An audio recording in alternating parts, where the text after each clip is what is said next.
I would rather have my nuts cheese grated off than ever play No, Stranger you to Paradise wouldn't. again. No, you Yes, I wouldn't. would. Sup, everybody? This is Karak with ACG, and I'm here with Abzy, Silver, and Johnny for the Best Gaming Podcast number 413. Thanks to everybody who showed up on Wednesday. It was some of the best numbers we've ever had for pot. There's an old piece of cheese. You want that, dog? There you go. Everybody showed up on Wednesday. It was actually phenomenal. I want to say how much I appreciate everybody showing up. It was a really good time. It was Abzy and I sitting back talking about Yeah, it was fun, man. Talking about some crit random spots shit. Yeah, we Random hit a shit. lot of random shit. It was pretty crazy. Yeah. It was a good time though, and we had probably some of the best retention I think we've ever seen, which also because it was new, it was on Wednesday, I expect it to drop off a little bit, but I do want to say how much I appreciate it. And by the way, I'm not stalling. I'm just trying to figure out why this one video is running on the channel and I can't turn it off. It's a Cyberpunk video, so just give me a second. I'm trying to figure out why it is just still running. It's hidden. It's in the background hidden. Well, while I'm trying to figure that out, we're going to cover a bunch of stuff. Lex and what's his name? Who runs Meta? What the hell's his name? Zuckerberg. Mark Zuckerberg. The Zuck man did an amazing interview. Well, we'll talk about it. Nemesis. Yeah, it's awesome what I saw, and we'll definitely talk about that. We'll talk about FSR, why games are being announced too early, or if they are, and what's happening with some cancellations, Epic layoffs, Jim leaving Sony, and a bunch of other stuff, and people put stuff already in the chat. We're going to discuss Lamplighters League, which I reviewed, and, well, a bunch of shit. Let's just go. What games you've been playing? We'll go with Silver first, since he didn't get a chance to do Wednesdays. That's because I forgot to DM it. Go ahead, Silver. Pretty much just mostly Payday 3 and some Baldur's Gate 3 with Demonstrate. Can you actually play Payday? Yeah. I mean, they had major server issues over release and over the weekend, but they've basically been fixed since Monday at least. Certainly for me, and from what I can tell, for most other people as well. They've also, I'll commend them for the fact that they've also been running daily YouTube live streams for like an hour with Q&A sessions from the community with what they're doing in terms of like fixing technical stuff and what they're planning on doing in the future and stuff like that, and taking in feedback, which I think this actually has been necessary for them, but I still commend them for doing that in that way. But I do think there are matchmaking issues with the game at the heart of it that go beyond the server stuff, because when you look at it, there's no quick play functionality to the game's matchmaking. So that means that there are basically 32 separate matchmaking queues for the game. There's one for every single heist. There are 8 heists, and each heist is divided into 4 different difficulties for 4 different queues for each heist. So when you go in and queue for like a normal match on like the second heist, you have a 1 in 32 chance on that. Mm-hmm. So that really dilutes the player base in terms of actually finding players to play with on certain difficulties and certain maps. Right. And that really hurts that aspect, I think, for people who don't have friends to party up with and are dependent on playing with randoms. So I think that is something they will need to address going forward, since they are likely sticking to the always online functionality. And to be fair, like the always online functionality gets a lot of criticism, but it does offer some benefits in that it actually allows them to do stuff like crossplay, where you can play across like Microsoft and Steam platforms, which has worked for me and my friends, but I have seen some other people having some issues with that. But it is featured in the game, and I've been able to play it. I have enjoyed it, but there are also significant progression hurdles in it, where progression is entirely tied to doing challenges. So you only gain XP for your leveling through doing various challenges, like killing a certain number of enemies and stuff, which has led to like the current meta of the game, which is a lot of players like running certain heists where they like just camp out in the bathroom and just wait for SWAT to like keep coming and mow down waves and waves and waves, rather than actually complete the heists, because they're just going for completing those challenges and ticking those off. So how they're going to address that in the future, I think is going to be really interesting. I reached a wall for me where I didn't progress any further when I hit like level 20 or stuff or so, because I wasn't really interested in running other equipment and stuff like that. So the people are likely gonna hit some sort of wall there, where they might be like feel pressured into doing stuff that they might not be particularly interested in. Yeah, that happened with Starfield a little bit with the challenges for the skills.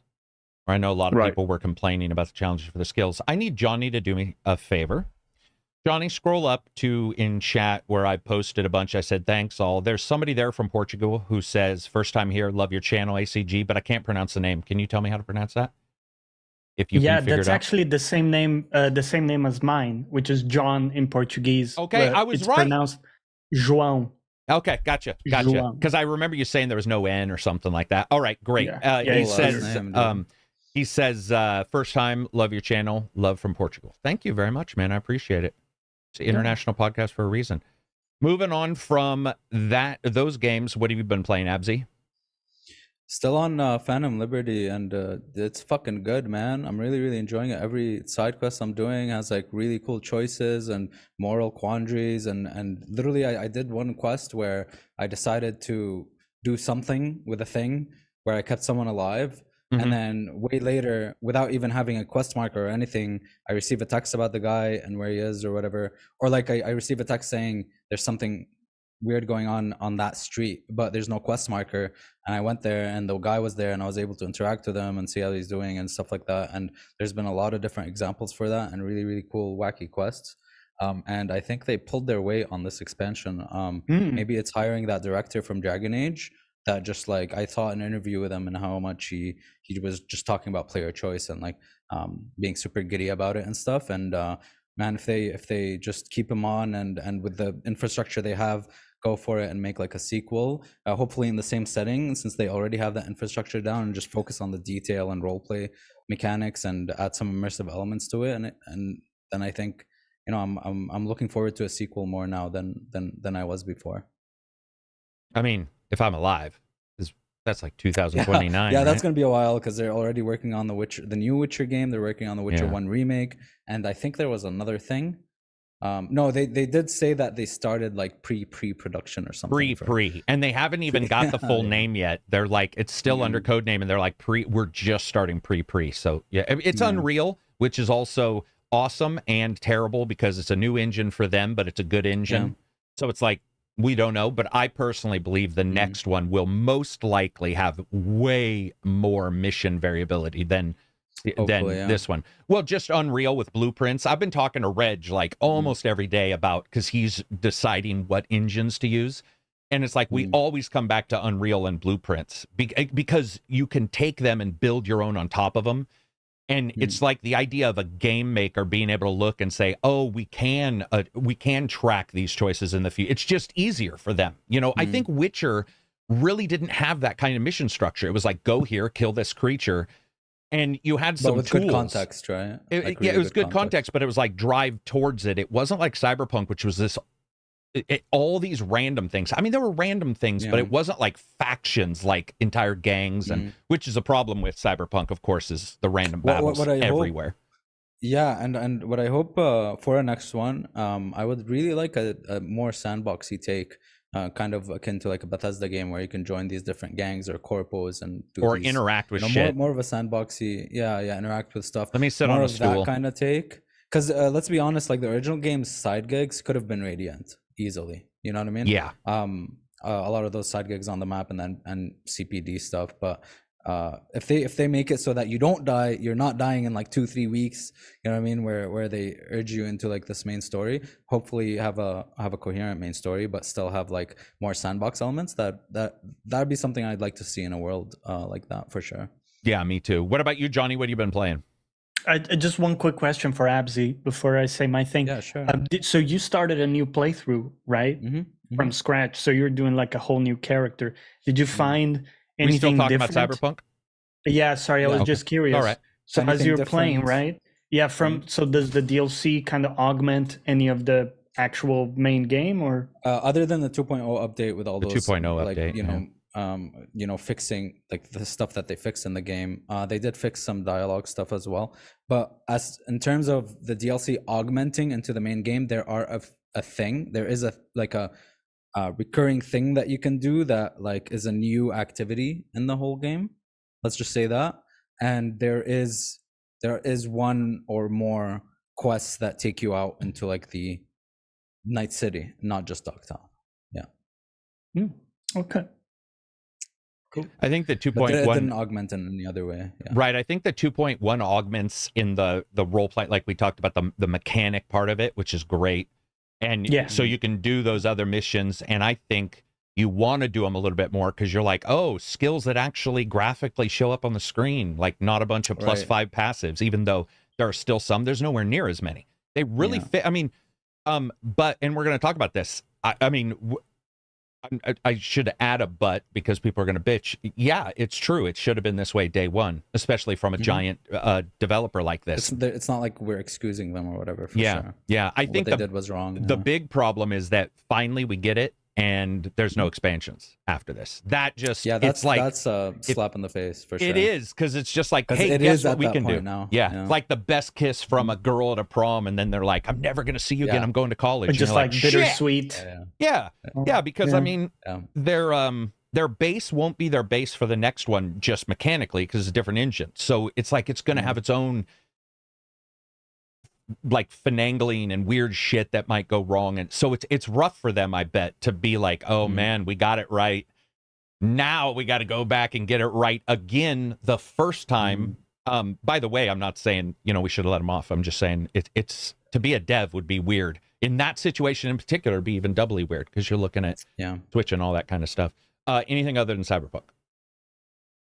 No, I'm just other than that. Right after I'm done, I'm just gonna go back and continue on with Starfield is gonna be this like ongoing, what do you call it, like a comfort game I always return to. So it's still just installed and it still has me hooked. I played a bunch this last weekend, man. Yeah, some stuff in Cyberpunk, like the lack of like object permanence and some other non-sandboxy element, like the way that loot works and stuff, still has me missing, like wanting to go back to Starfield for those mechanics alone, right? Yeah. So there's still a pull there for sure. And then I'm just and then after that, just Mirage, I think. I'm excited to try out. So, well, what I've been playing, there's some NDA games you guys can guess, obviously. Real quick, I'll read the super chats. Also, somebody said this is something about this is their first time here. They're glad to see the group. First time seeing the group, I think is, never catch a stream. This is Jag Vilhas. Says, never catch a stream like this. Don't know many of the guys, but ACG makes some of the best goddamn reviews. Thank you very much. And it's Silver, Abzi, and Johnny. And by the way, you should see their names in the bottom lower left, very small, in Discord. Hopefully that'll show up for people on stream, I think. Yep. Let's see what else. $2 super chat from Abel. Just $2 super chat saying thanks. Thank you very much. Reading some of the comments here, just looking. Some people said that Starfield had a Titanfall 2 style quest in it, which I saw in the Discord yesterday, and it did. It stole one of the good parts of Titanfall 2 and put it in its own game, which I think was pretty interesting. I guess I wasn't expecting it, but I didn't really put 2 and 2 together until I think Indio brought it up, and then I went back. I haven't played Titanfall 2 in years, so it's like sometimes you just forget the quest. But when he started mentioning, I saw others. I went back and looked, and I was like, oh yeah, he's actually right. They sort of went in and grabbed it. Has there ever been a game that you played in the past and loved, but upon returning to it months later, you didn't like? Yeah, I'll tell you. No, not didn't like.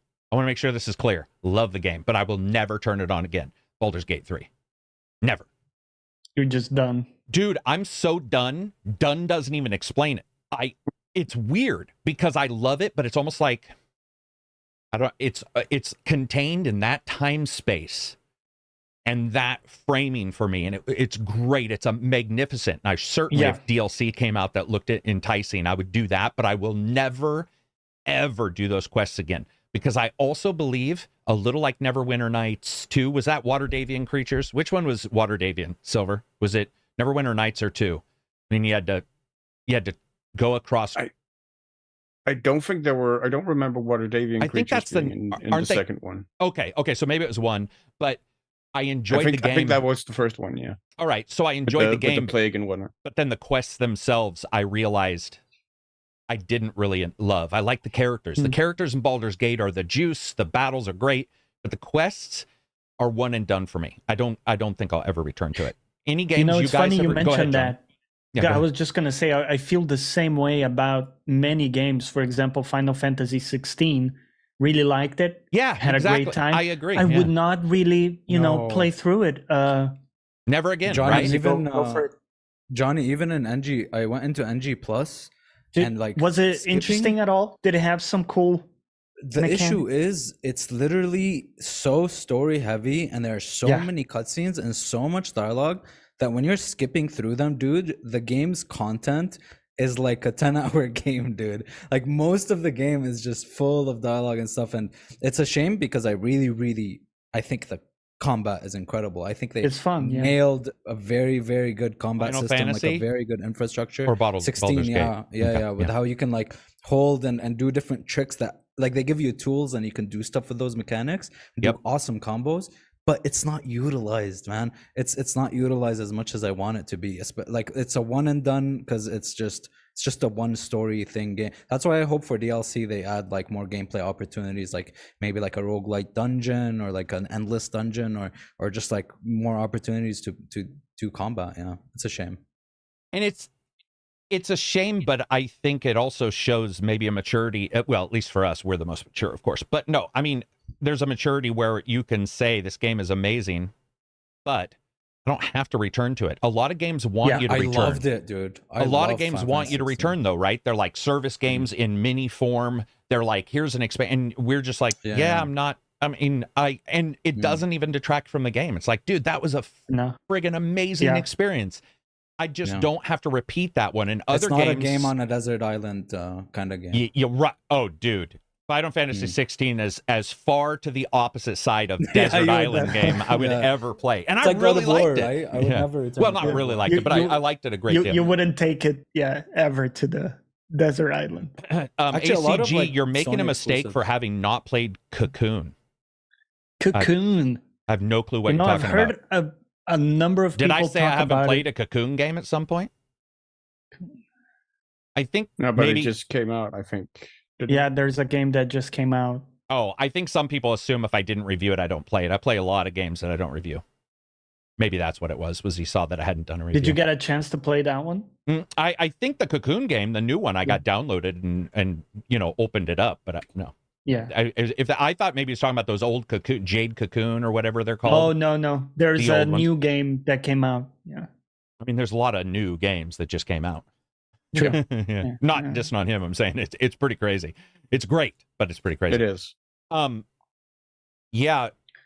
Sandbox games or desert island games. Sorry, it is so funny though that if you said which Final Fantasy would you return to, I'd for sure say 15, the boy band one, because it was more. Would you?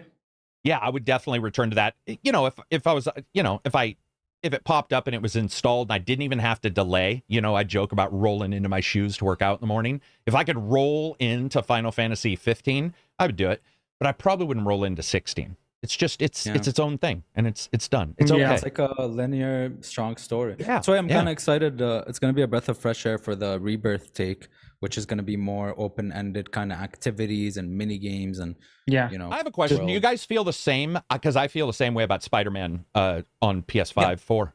I played think it once. Most Sony exclusives. Yeah, most Sony. Yeah, I think most Sony exclusives that are like that for me because they're really strong single-player action adventure stories that don't have that replayability value that I would like. Yeah, which is not a bad thing. At all. No, it's not at all. It's just its own thing and it's okay. I buy it once, I enjoy it, and then I put it down. What's everybody playing inside of chat here? It looks like some people playing. Oh, the Payday thing has really got a lot of people up in arms, man. By the way, chat this out if you guys can. I'm skipping this ad. I finally saw it. I can skip an ad for once. Yeah, people have been very angry about it, and I mean the game is at I think a little north of 30% positive reviews because on Steam, of this mostly, yeah. and maybe your challenge thing you talked about. Yeah, Maybe. that both of those combined, but mostly certainly the server issues. Can't do challenges if you can't get online, That Silver. has really fostered a lot of anger. Like, what if you do like the challenges? You can't get online to play. It's like this morning, Discord banned everybody. They did those IP bans on accident, or they got DDoS. We don't know. But it was so funny because within seconds, people were on Twitter being like, "What the fuck are you doing? Banning!" You know, it was instant. It was like, everything you've done for me up until that point means nada. You know, here's what you did, and I'm holding it against you. And it's interesting. I mean, I understand the anger. But I also think, I mean, it's people just have such short-term memories, because I keep hearing like, and I've heard it for 20 years, where it's games are worse now than ever. Like, games are more broken now than ever. And I mean, for me, they were always broken at release. I mean, and they never got patches. There were always games. I mean, as a PC gamer, for me, back in the 90s, it was a roll of the dice whether I could run a game or not. When I bought a game and took it home, I didn't know if my PC was going to be able to run it effectively or whatever. And if it didn't, I would have to wait for a patch that I couldn't get online. I would have to get it because online wasn't much of a thing back then. I would have to get it off like a CD-ROM included with like a PC gaming magazine. PC gaming that included magazine. That included like patches and stuff for games. So that was the only way you could really fix your game back then, if it was broken. So this romanticized sort of retelling that, things are worse now than ever. Things are more broken now. I mean, online games have always had issues. Not always, but there's always been a great likelihood of issues for online games when they launch. It's the third tier, though. It's like you have your hardware, your game, and then you have online, which is that third tier of chaos. We talked about chaos right before the podcast started. It's like you can schedule anything. It doesn't mean shit. We saw it with Starfield. I don't know if you guys saw this. GeForce Now put Starfield up and immediately broke. They put up Cyberpunk with Phantom Pain or Phantom Menace, Phantom Liberty. Jeez, there's a lot of Phantom games. And that one also failed. Go ahead, Silver. And you can say you can say, oh, we're in 2023 now. We shouldn't have this. Technology has advanced. We shouldn't have these issues. And but that's not really how technology works. Like, technology just isn't that easy. I mean, you look at again, like the public sector with and the technology issues that are running rampant there in like a lot of government agencies, and like development of IT databases and stuff that goes wrong consistently.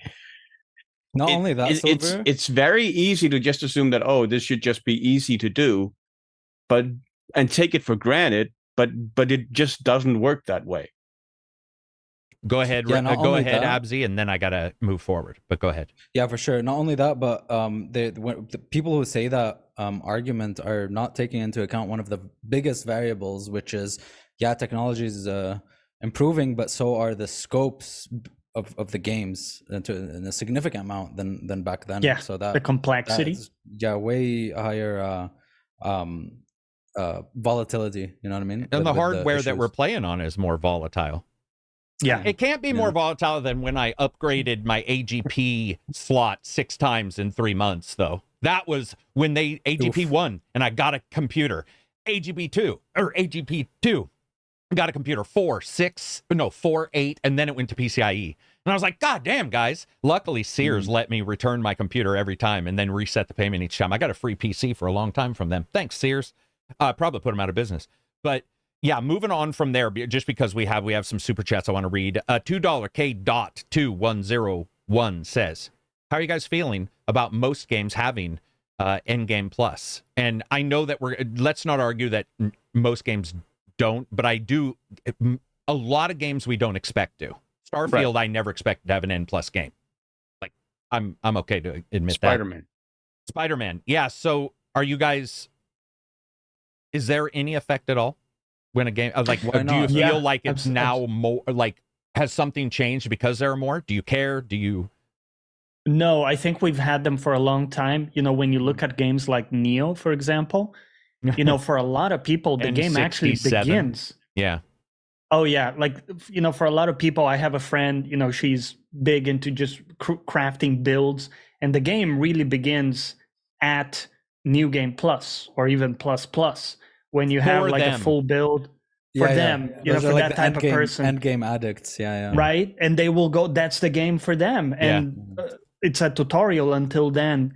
And so, yeah, I think true. for a lot of people, it adds a ton, but it needs to be solid, right? It needs to be beyond the, here's a HP bonus to the bosses, you know, like throwing stuff into some randomness, or, you know, maybe just modifying stuff, adding things, adding a new dimension in some way to it. And I think it sounds like Starfield has done it by what you guys have said, although we haven't spoiled anything and I don't know anything about it, but it sounds interesting. So, I do like seeing. It's good to see other games try it too, whether they succeed or fail. I don't have a problem with Endgame Plus as long as whatever you're playing is good and I can play it the way I want. But Starfield's Endgame Plus is different. I want to make sure I point that out. It's nowhere near like Neo. It's a completely different beast of it, and it's one of the first to do it from a narrative Bethesda-style game. So what I'm accustomed to is Spider-Man kind of stuff, where it's like, you're stronger or this or that. Yeah, you retain your skills, right? I like when it changes up the monster groupings. I think that's the most engaging N plus for me. When you go in and the guys are different, and you're just like, what? This Final guy... Fantasy 16 did that. Did it? Did it? Yeah, remember? And if you go NG Plus in Final Fantasy mode, I turned it on, verified it, and then was like, I only played that for like 1 hour in N plus. I'm just not... I mean, we're talking about 16, right? Yeah. Yeah, Remember I just talked did. about it in the I know, before. but what I'm saying is, it's just I don't know much about it because it didn't entice me like Starfield. It was more along the lines of, like you said, if monsters move around, that's great. But I don't know why did you do N plus if you didn't want to return to Final Fantasy 16 though, Abzi? Why'd you do N plus then? I did want to return to it. Oh, I thought you said 16 you would only play one time. Yeah, because after I wanted to keep playing because I really liked the combat, and I got it to a point where I was enjoying the combat. I got you a lot, and then once I saw it, once I played through, I was like, oh, that wasn't worth it. Yeah. Now I get what you're saying. Okay, because I was like, wait, did I get the wrong number on that? Okay, I get what you're saying. Did you too, Johnny? Am I the only one? I was confused I just want to make sure. I just want to make sure I wasn't the only one going, wait, I thought this entire time maybe it said the wrong number, and I was like, oh, here we go. Fresh pineapples. That sounds good. $5 super chat. Oh, go ahead. Just it's funny with the new Game Plus, because for me, that's actually the one aspect where I don't actually want additional challenge, because I often play on the tougher difficulty, so it can be a difficult time getting there. So when I actually get to like the new Game Plus, that's the cathartic part where I then you want to be a power return lord? where I then return to the to parts of the game that I may have struggled with initially. Feeling much more powerful and able to sort of get revenge, as it were, on those parts of the game. But I do agree with you, Karak, that I mean it works the best when they actually tie it in narratively, which is why like the new Game Plus, I think in Dragon's Dogma is like one of my favorites. That was a good one. In that one, enemies don't actually get much stronger, right? But there is like a narrative hook to why you are cycling through all these playthroughs. Yeah, that I think really works for the game. Be interesting. We're going to talk about Dragon's Dogma 2 in a second, because I don't know if you guys saw, yesterday or this morning they released a massive like. People got to play a demo, or like 3 different demos. Yeah. For it. Fresh Pineapples, $5 super chat. Just found the stream yesterday, and I'm so glad I did. I love hearing your opinions on games while still being open-minded. Keep it up. Well, that is what I want to move to real quick, is a game I have been playing, Lamplighters Lamplighters League. Sorry. So I admit, man, I really had a great time with this game, but technically, it's like you got these hero cams and enemy cams when they pull off a cool move, and it's just a ruined climax every time. Every single fucking time. You get this cool shot lined up, and then the camera goes behind a fucking base, and you just see blackness, and you hear an awesome move, but you can't see it. And it fails so utterly often. It's mind-blowing, man. It's mind-blowing that it got out, because there is a shit ton to like in that game. And the levels are pretty big. I did hear somebody say the levels are too big. They are massive. There are times when you go into the game and you almost do that, oh my God, could you scroll up? you see this massive level, and you're like, that's a lot of fighting. It's a lot of battle.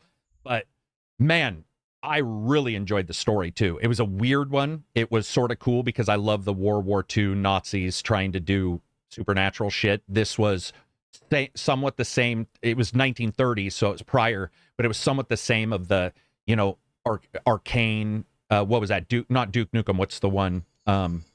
Is it in Wolfenstein? There's people doing stuff that's like has to do with like the elder gods possibly and that kind of stuff. Very cool in that aspect. But technically, man, there's a lot of problems with that game, and it's harebrained schemes, dude. This has happened. I feel like they're the Obsidian of Paradox, and every time they release a game, I know there's going to be an issue. Go ahead. What were you going to say? I said, damn, because I literally discovered it and saw a trailer for it a couple hours before you put the review out, and then I looked at it and I was like, shit. Yeah. Tech issues, always the bane of my existence.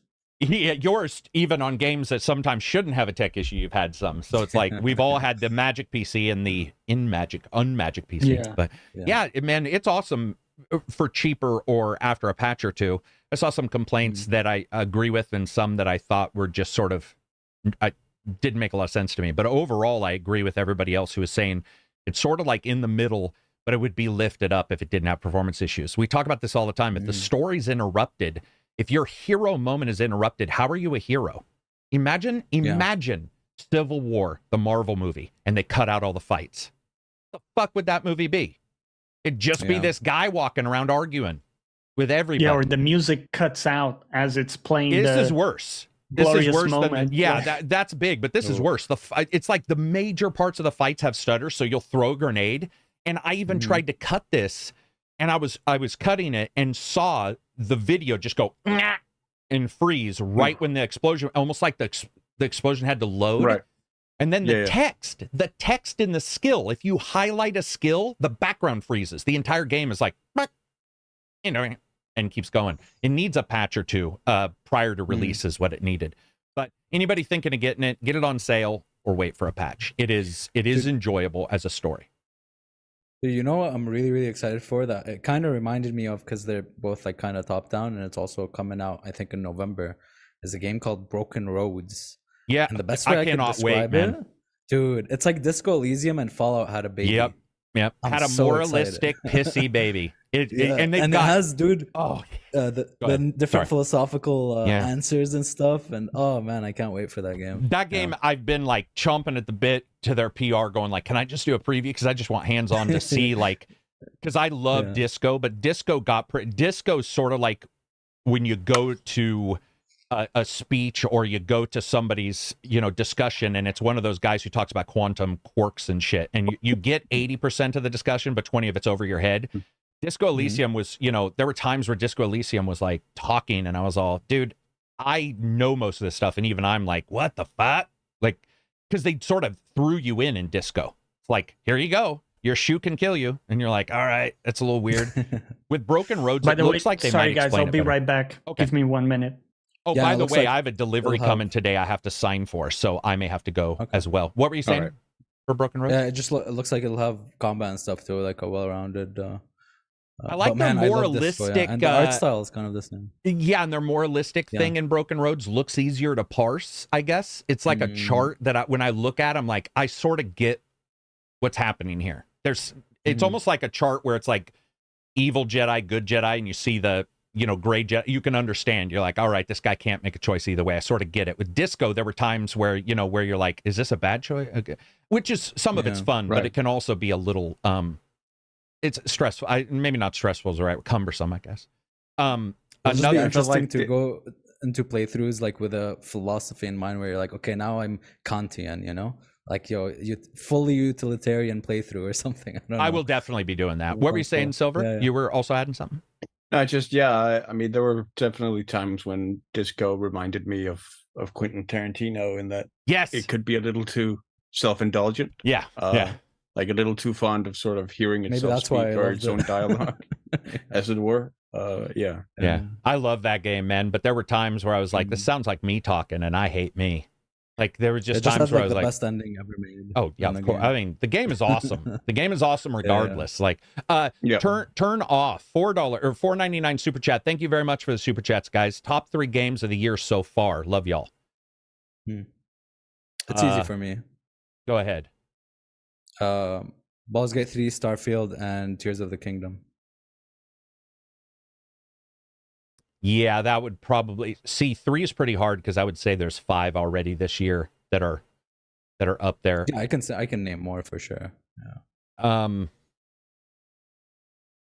Damn, Tears of the Kingdom is how did Zelda become the alternate to me? But it's sort of become it's awesome, but it's like there's a lot of good games this year. What about you, Silver? Do you have like 3 top tier? Even if they're old, it doesn't matter if you've played if they're older ones. No, I'll give a shout out to Deceive Incorporated, which is one of the it's like a fun game. Most enjoyable like PvP games I've played in a very long time. Mm-hmm. I think that might definitely be up there. I mean, you put it next to a lot of the other games this year, and yeah, but I definitely want to give a shout out to that game. Makes sense. What about you, Johnny? Do you have like top 3? You know, top 1 game if you have one that's above all others. Yeah, it's hard to judge, right? Like you were saying, you know, I think we had Horizon Forbidden West this year as well. Oh my God. Yeah, we did. That was a really good game. No way. I think it was February. I think it was February. What? Yeah. No. Yeah, because remember February was massive Isn't this that year. crazy? No, the expansion. No. The expansion. Oh, was it okay, just the this. expansion? Yeah, it was it the was expansion. just I remember the expansion. this. The first game came before Breath of the Wild. The second game came There we before go. Elden Ring. Yeah, and then correct. the expansion for the second came before Tears of the Kingdom. Okay, there we go. Was the expansion? Okay, gotcha. Yeah, so like the way I usually measure this type of stuff to identify, okay, what's the highest fun factor for me? It's the stickiness of a game. And this is a term I'm borrowing from Karak. You know, you've talked about, oh, this game is very sticky for me. Yeah. And this is actually a topic I wanted to talk about today. What does make a game sticky? And for me, when I look at that, it's for sure Baldur's Gate. And surprisingly, on the next spot, it would actually be Lies of P, based on like how engaged I've been in the last couple weeks.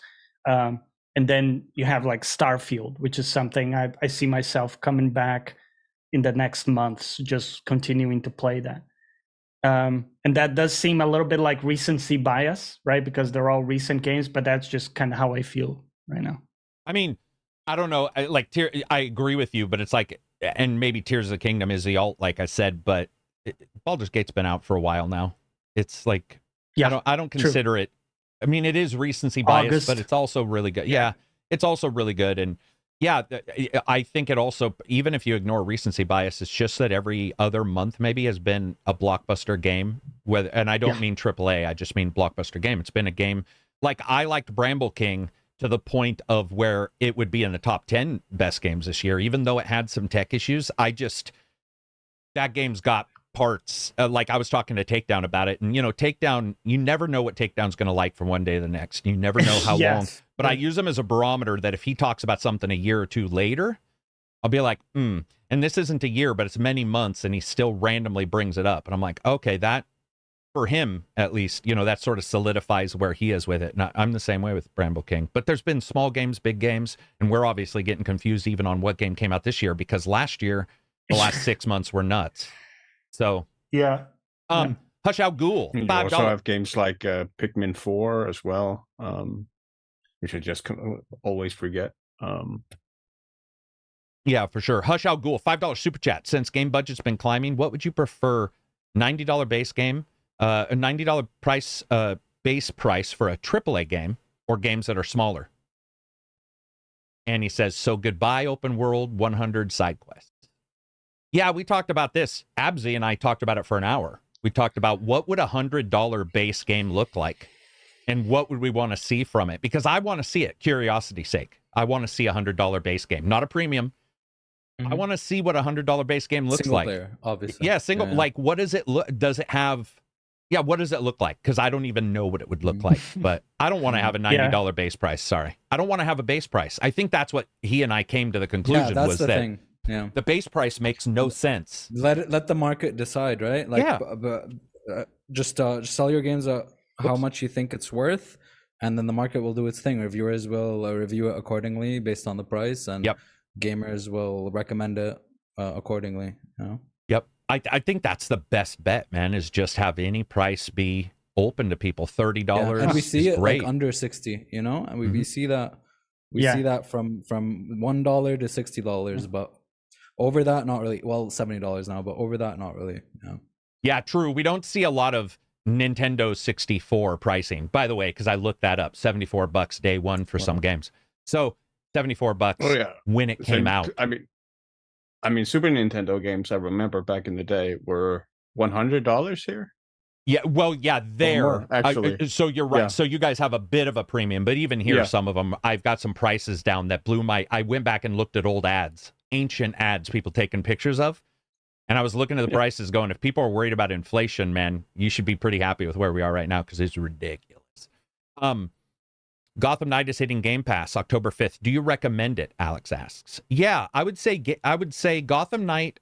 It didn't make me die inside like you saw so many people being like, man, I think I'm gonna die because I played this. You hated Gotham Knights?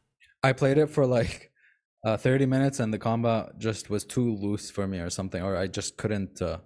I tried it. Maybe I should have played a different class or played for longer, but 30 minutes is pretty short. Hit it for me. 30 minutes, but I think you were probably exaggerating. You probably went longer than 30, right? Maybe like an hour and 30, like enough to just see that it wasn't for me. And I would definitely say the different classes are a different filter on the game. They are because a different filter. And I mean, Karak, you were there when I tried the pistolier guy. What was his name? Yep, Red Hood. Red Hood. Yeah, when I tried that one, I was like, oh, okay, wow. You know, it's different because you're mixing in pistol attacks with and.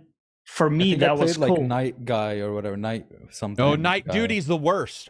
It's so weird. Okay, yes, Absy, because they shouldn't have had him in because he also overlaps with somebody else. I hate that shit, right? If you got four guys and girls, you should be able, at superheroes, you should be able to figure it out and you should be able to separate them. And I was talking to Johnny about this, and I had done Red Hood during the review, and I liked Red Hood. I liked a lot of the stuff, but it had too many issues. But Robin's good. But he overlaps with Nightwing. They all overlap a little bit, but I would say Red Hood is the most different and unique for Game Pass. Yeah, I would say for sure check it out on Game Pass. I mean, why not? Like, I beat it over the summer with because it was on sale back then for like 70% off or something, and I beat it with my best friend for a co-op campaign. Nice. And I enjoyed it. Lemon for what it was, but also with Lemon. Real quick, Absy, did he like it? But when we were done, Silver, he liked it. Okay. I mean, we finished the campaign, but also when we finished the campaign, we were done. Like that was it. Yeah. That was one of those games we didn't go back to that we talked about earlier. Yeah, for sure. That we felt no need to go back to. It's just done. What were you gonna say, Absy? Yeah. I interrupt you. I'm just hoping Suicide Squad is good because I really liked what they showed on the last trailer that they. Yeah, I had no real issues with what I saw, other than all the issues that we always talk about with those kind of games. Live service. There's some of those games. Whole UI stuff. Right? Yeah, and colors. But some of the stuff I saw, I was like, oh, that'll be fun to play. It looks fun to play. It had its issues, but it's like it didn't bother me enough. 20 currencies. Well, yeah, that kind of stuff. Yeah, that kind of stuff was bothersome. I got a lot of heat for even saying it looked okay. I got so much heat, and of course, I love heat. Yeah, because then I doubled down on Twitter and I was like, this might be the best game of the year. You know, blah, blah, blah. I just like pissing people off. But when you look at that, when you look at like all these games, I look at that game. Listen, I've seen people say Outriders is the game of the year for them. And I'm like, I don't know what world you live in. Maybe you only played one game. But if you like Outriders, I don't see you having an issue with what we saw of Suicide Squad. And or even Arkham Knight. I'm not saying Arkham Knight or Arkham Knights is good, but if you were able to play Outriders with its short little baby fucking levels, you know, your one jump and then it's over, you should be able to at least test out these games. Dude, I mean, do you remember the mini cutscenes? Yes. In Outriders, you would like jump over a tiny bridge. Yeah. That would be a Fade to Black. Fade to Black. It was like Anthem. Anthem with their, you know, they pull you out, right? You're like, Yeah, those just when transition you, sounds, yeah. there's no pattern, there's no established like narrative pattern, because it's just like bang, bang. And you're like, I'm jumping over something. Why? It was probably hiding, loading that we're not aware of, because Yeah. why else would, you know, you see it and you're like, this doesn't need to be here. Why the hell is this like loading screen? Well, in Anthem's case, it didn't even hide loading. It created loading. Yeah. Oh, On which one? Anthem. 30 minutes. Man, Oh, Anthem. Like where you had the little transition sounds that were just you going in and activating something and then Jesus. going The out best story again. I ever What a heard, bad and it will game. always be Wow. the best story, is when you had loaded into a level and they were already done with it because you were on a hard drive. Yeah. Oh my goodness. And you dude, loaded that in was and the they're like, most we're done. We're infuriating- With Johnny actually and Reg, done. yeah. Johnny and Reg, Yeah. yeah. And they were like, we Beautiful. are done with this, yeah. $2 super chat from Jellio, who wants to see ACG play Twister with the BG. With the BG. What's the BG? I don't know what the play BG What, the is. Twister gang? with No. the BG with the BG. Anybody want to boy, see me girl. play Twister is that super chat needs to be a lot larger than that. I'll tell you that with the much. big. That's a Good. Patreon Oh, that's what high SBZ tier. says right away. Jello, you got to super chat more than $2 for that. Yeah, that is true. Yeah. It'd be like 2,000. Well, maybe not even that. It was way better than people pretend. Not perfect at all. But not the nightmare so many butthurt Arkham fans made it out to be. Well, it wasn't only I mean, I agree with you. It wasn't only butthurt Arkham fans. It was a lot of people just disappointed. Best gaming. He just means the rest of the podcast group. I got you. Oh, Um, wow. We have an abbreviation. We have an abbreviation now, man. Yeah. Damn. Oh, We yeah. made Okay. it. We made it. BG. Stream over. Thanks, guys. But yeah, I think when you look at all these games, competition's getting harder, but comparisons aren't making sense. And I even disagree. Absy was saying, like, he went back to Cyberpunk and then Starfield, he noticed something. It's so weird because I still don't even agree with that. Like when I play, With what? well, when I play Cyberpunk, there's nothing I want different in Starfield other than the things I already wanted different. But Cyberpunk doesn't make me want different stuff in Did I say Starfield. that? You did. You were talking about No, the no, interactions I said. and stuff. You said no, it on the I other said it made me miss object permanence and stuff like from Starfield. Remember? Okay, but that's the same thing. I don't like when I look. I already was missing object permanence before Starfield, I guess is what I'm saying.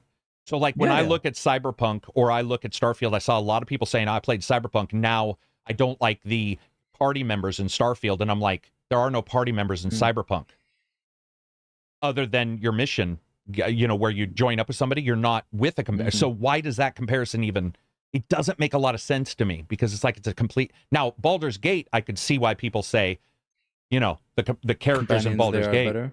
Yeah, but then, strangely enough, do you know what I would like less from Baldur's Gate? Kicking me out to listen to somebody bitch for the 40th time. Because in Baldur's Gate, by the time I got done, I felt like a youth counselor. I felt like all I was doing was stopping people from fighting or leaving the party, and it became like party management narrative was too much. But that's an issue with Baldur's Gate. It's not necessarily Starfield making me feel better or worse. I was just bringing that up because I saw a lot of that complaint lately, and it just Yeah, doesn't, yeah. There's doesn't been a lot of comparisons lately, but I think games will always have their advantages and disadvantages, and the ideal game would have the best part of all of these RPGs all together. and in it will one game, never but happen. that's But I agree with never you, gonna right? happen. If it Yeah. did, every game would just be better and better. If every game took the best parts, go ahead, Sober.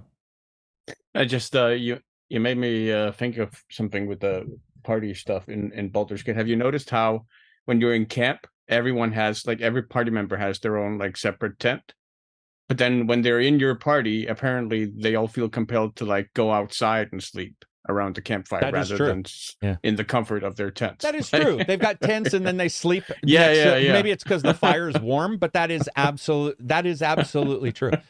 Brett Moore, $2 super chat. Shadow Gambit needs some love. Yeah, more than $2 super chat because they're done. That company's done. Sucks. That's a company I just talked about earlier in the Discord where they released all good games and they still failed financially. And they're Yeah. done. What Mem- did they release? Shadow Mime? Gambit. Shadow Tactics, Shadow Gambit, Desperados 3, pretty much every good game. I love Yeah. those guys, man. I know. Yeah, they did release like All pure successful. good games. No, it's pure. Dude, I went back and looked. They had one questionable game, man. One questionable I've game. never disliked a game by them. Granted, I only played Shadow Tactics and Desperados 3. But they're those are. I mean, those are were premier great. titles in the But genre. I love Commandos like games. Like I always love Commandos like games. I've never played a bad Shadow one. Gambit is fucking fantastic. Like somehow it got. Is it also a Commandos like, or Yep. is it? It's like, Desperados okay, cool. like, Commandos like, Awesome. yeah. And Yeah. I never thought I just didn't know how pirates and ninjas would work. Like I was like, I love the idea, to get just that. like Yeah. just like we saw with Horizon, where it makes neon punk and dinosaurs, and you're like, how's this going to work? But that's the way Shadow Gambit turned out. I was like, I don't know if this will work. And then the guy uses like a massive boat anchor to hook enemies, and you're like, this is fucking shit. wicked. Overwhelmingly positive, man. How no, is no. it? Dude, it's ridiculous. That's how I felt about the old Robin Hood take on it. The Robin Hood of If you ever Sherwood game. played that. Yeah. Yeah. Which was also like a Commandos type game where Yep. it was how is Robin Hood going to fit into Right. this, and so And how it worked. they made it work. Dude, I'm that's telling cool. you, and that's the problem is like they succeed, and then it doesn't even. You hear somebody say, "Well, they should just make better games." If a company goes away, and it's like I can point to you multiple titles. Concrete Genie, Sony fired everybody who worked for Concrete Genie and destroyed the company, and that was last year. Or that was this year, and I'm just like, Concrete Genie's fantastic. Admittedly, Sean Layton from Sony is the one who put them together, and he was more than than Jim Ryan. He seems to be more artistic, but it still sucks because you see good games released and you're like, well, they'll get support, right? Nope. Yeah, it just maybe it's also we're just seeing the money going away because we see big companies not involved in games, and we're going to talk about the layoffs, but you see the big companies not involved in games laying off too. I think it's just everybody the tech hired industry up. has been laying off. Yeah, the tech industry. Well, and not only that, Absy, like even like, well, green energy is tech. So that too. But I just saw that green energy companies, the companies doing like solar, which you think is the future, you think batteries and cars, they're having issues. And you're like, no. I think it's just a macroeconomic issue that's causing all the companies right now to gear towards profit versus growth, and they're just all about profit right now for some reason. I didn't really look into it that or much, they but built profit or unsustainable growth. Or unsustainable. That's what I was going to say, Absy. Maybe it's unsustainable, and they look at it and they're just like, we can't, yeah, you can't have these guys. in this sitting climate, there. I'm guessing it's unsustainable now. So. Yeah. Oh, well, and remember, we talked about this. Remember back in the day, there were 2 MMOs that would eat up everybody's time and then all the other games. And now there's service games, MMOs, free-to-play games, and those big games. And it's like, even you guys were talking about what prior to the podcast? League of fucking Legends. That game's like 800 years old. It's like Apple IIe, It's like, and you guys are 13 still... years old. Nuts, Yeah. man. So when I was in Dubai for a couple weeks, and I would go to this gaming cafe so I can play Starfield. I'm like the nerd playing the single player game. But everyone there was playing either League or Arcane, or not Arcane, the shooter by Riot. WoW. Like not, those were the Paladins? No, not Paladins. They What weren't was- playing Counter-Strike? Counter-Strike was taken aback.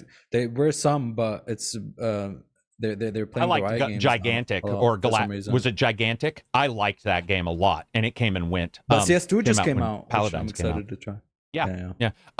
Real quick, there's another super chat that is actually, this is interesting. Love the Games 97, $5 super chat. He says the 3 main characters from GTA 5. So that would be Trevor, Franklin, and Michael. Trevor, Franklin, and Michael. He put B. I don't know what that, but Trevor, Franklin, and Michael, who like rate them.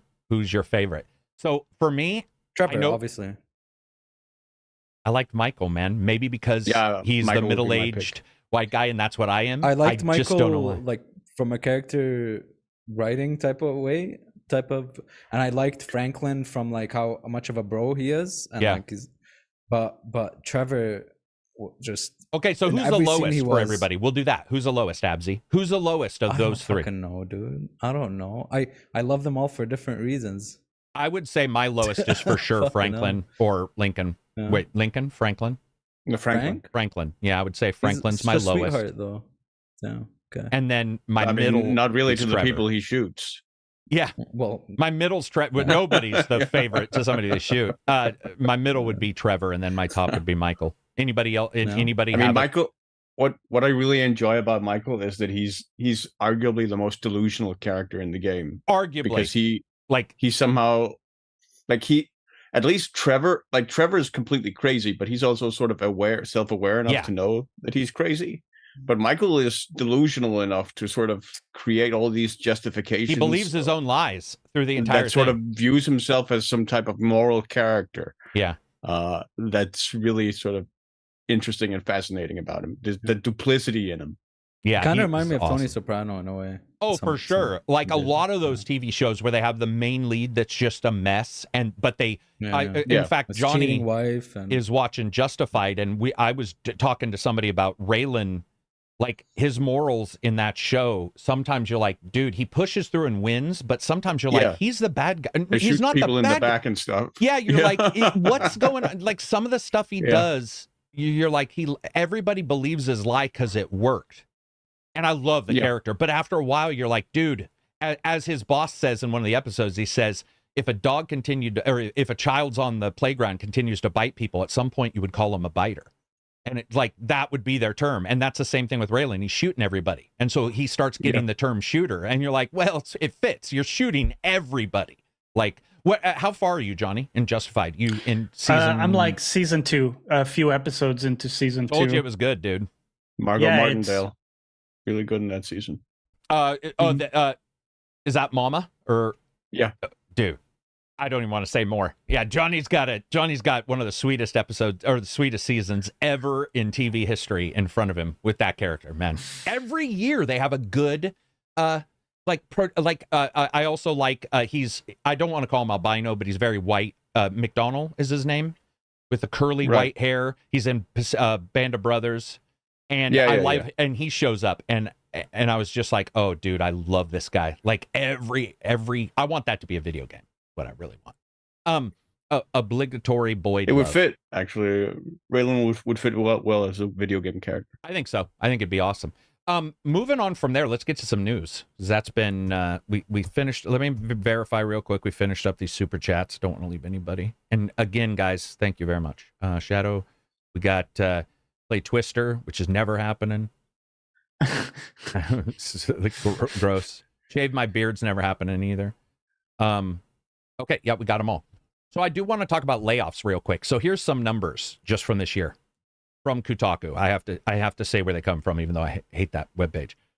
Firaxis 30, CD Projekt Red 30. This is people they've laid off. Kaboom Games 90, Unity 600, Electronic Arts 1,000, Ubisoft 60.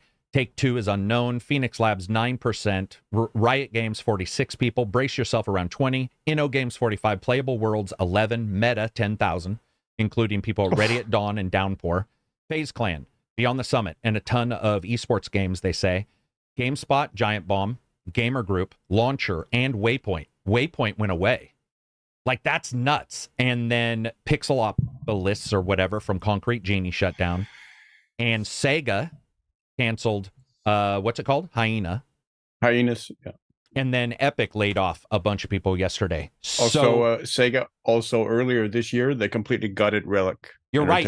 Relic was on here, and I deleted it. You're absolutely right. I thought 120 employees or something. Yeah. So like Abzi said, it's just tech shrinking up, I think. I mean, I don't just think it's games, man, because you're seeing like the websites around games, like the ads are weird. Google, I'm dealing with those. Remember how big that one was? Google's was massive. I actually deleted it, and I shouldn't have, but Google's number was atrocious. But I mean, dude, and you could ignore the video game companies and just look at, like other companies in other industries, automotive, everything. They're just all shrinking up after. It's probably a lot of it's based mostly, I gotta say, like in China. Yeah. China's in the deep superpower countries. Yeah, the superpower countries. Yeah. There are countries that are just right now growing a lot, like so they are geared for growth, and there's a lot of opportunity there. But yeah, it's mostly in like the developed nations. I will say that for the other nations, for example, even though India's quite developed now compared to what it was, India's laying off a bunch of people in the call center industry because they're using AI. That's just my old industry. Somebody said I missed their super chat. Could you please repost it and I'll just read it? Don't super chat it, but you said I missed yours. Can you post it and ping me in the chat? Go ahead. What are we going to say, guys? I'm sorry. Just I think in the case of Creative Assembly and Hyenas, I think what's at play there is very much the unsustainable growth that we talked about earlier, where I think what we've seen a lot is companies that get successful and then they become completely incapable of handling that success. Like Creative Assembly became really successful in the wake of Warhammer's success, Total War Warhammer. Mhm. And so they quickly started expanding massively Yeah. with new studios, and they became the largest game developer in the United Kingdom, actually. Oh, damn. And I think that wasn't necessarily sustainable. That was just, oh, we're making a lot of money now. Let's just use that to expand. Not necessarily, I think, reflecting on, can we actually manage and sustain that expansion? It was just, oh, we're making money now. Let's use that money to grow larger continually. And I think I worry as well that IO Interactive is a bit in the same place now on the like after Hitman, where they've really expanded to a lot of different studios all over the world now as well.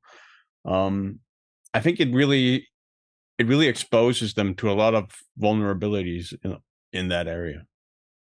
I would agree, and I also, so we've seen this, right? I've seen this in my own company. We had a contract that we signed for multi-millions, and the boss was pretty smart, but everybody started pinging away, going, I need another person, I need another person. Now, did they? No. What they were doing was saying, if I got another person, I could meet the deadline twice as fast or whatever. But the deadlines and the contracts were signed out 2 years in advance. So if you do need somebody, you're just delivering on a contract that's already assumed from 2 years ago. So my boss was just like, no, we're saving it. So if we have a dead time, we can pay our employees. And we lived on that for like 3 years, where we lived on the windfall. And then when things got tight, we extended for another 2 years because the guy had saved. And saving is just not a thing, man. I don't know what it is with these companies, but saving, it's bad. Okay, so he says, because it doesn't pay out to the shareholder immediately. Well, that's true too. Space Channel's question was BG3, 150 hours and almost getting Act 2 and then re-rolling to make a sorcerer and specializing casting Fireball. I do remember you talking about that. So you're saying you re-rolled just so you could specialize in casting Fireball? It is a cool spell. I mean, you don't even have to re-roll for that, really. You can just respec your character. Yeah. Yeah, true. I wonder if he knew that at the time, because he says Act 2. When does the guy come up? He's in Act 2, right? Maybe he's like me and just doesn't like he's the Act idea. 1. No, he's in Act 1. Oh. Like, you can meet him right off the bat. I hope he did that on purpose and knew. Yeah. It's be like re-rolling your guy in Starfield because you didn't like his look, and you're like, you don't need to do Maybe that. he's like me and just in those types of role-playing games, I just don't like respecking. I'd rather just scrap it all and make a new character with that in mind and roleplay that for some reason, you know? Yeah. Unless there's like a good that. roleplay reason for me to respect, like, oh, I used to serve this god and I decided to. I don't know. By the way, I wanted to add to the layoffs situation a couple of elements. So one thing is, there's a huge part of it that's just based on trends. So, like in my company, it's software engineering, so it's not gaming, but it's, kind of adjacent.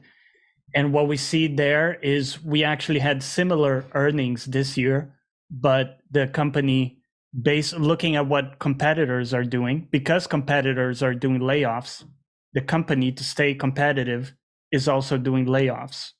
Yeah, because it identifies that the trend, trend is going lean on work. So there is an element of that you see everybody around you going lean, so therefore you go lean. That's how the market would work. Yeah, because like make like a domino effect where everyone, to stay competitive, would have to do. And the other thing you see too is shifting around the workforce. So for example, in my space, what you can do is, instead of having one person in the US, you can actually have 5 people in India, for example. Yeah. Not to say that, everybody's the same or whatever, but, there's an element of juggling around resources where you see layoffs in one place, but then that kind of recompounds in other. I had to fight really hard for the last center I set up, which was in America, versus the one prior, which was in Costa Rica. But setting up one here, I had to fight for American jobs because they were looking at possibly remote managing stuff. And I was like, listen, there is a psychological component to who you're talking to and stuff. And if this is major, like Western companies calling us and needing that support, there is a level of support that I think is needed that sort of talks to them in a way that there isn't a communication barrier. And by the way, it was teachers, so it made even more sense. Like Western teachers, and you're like, seriously, do you really want to try this? And it worked. I mean, but I did have to fight because the wage was dramatically more expensive here. Obviously, it just makes sense. Luckily, we were in Oregon versus San Francisco, where the wage would have had to have been 3 times that to just be scraping by. Like, but it's an insane difference, by the way, because I was privy to some of the numbers between our different offices. You know, there we have one in San Francisco, Norwalk, and like different spots. And even there, like the difference is pretty crazy. I got to read this super chat real quick. And by the way, whoever told me that there's a filter for super chats, you rock. I had forgotten that, and it does work. Thank you. Love the games. $5 super chat. On my way to bury my best friend. He's not dead or anything, just getting married. Rip Jared. Yeah, Jared. Sorry, Jared. I'm just joking. Being married's awesome. That's a very pessimistic take on marriage. Yeah. it can be. I've seen some bad ones, but luckily when I grew up, I got to see a good one with my parents. But well, you know, or at least a passable one. But I remember friends coming over and being like, "Dude, your family life ain't mine." They would always spend the night at my house. They would always want to hang with my parents, and my parents were considered like, "Oh, they're really cool." And then I spent the night at a friend's house and saw his parents, and I was like, "Oh, no wonder you come over all the time." Like, now I get it. Now I understand. Reg, somebody said, is Reg all right? Yeah, Reg is doing well. He's he does visual novels, and he decided he's gonna try his best to do a visual novel game. And right now he's diving into the tech, but I talk to him every day minimum, if not multiple times. And yeah, he's doing really well. We'll get him on again when he has sort of something to do, but he is diving in, and it's a whole new social group. Deep in the he told me he did 8 hours of karaoke with them as well. He's definitely, he loves karaoke, he loves that kind of stuff, but he's got all these guys that he's trying to sort of corral to make a game, which they got hit. Why? Because of Unity.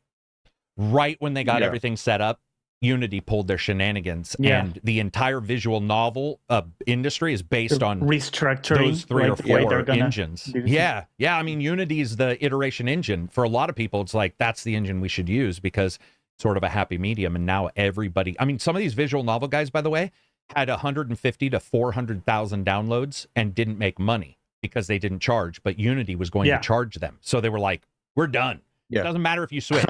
we're going to Unreal because it's not, you can't sustain this at all. Yeah.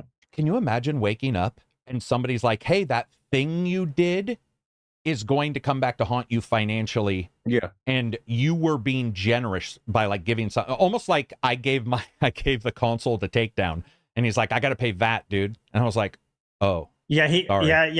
True. Yeah.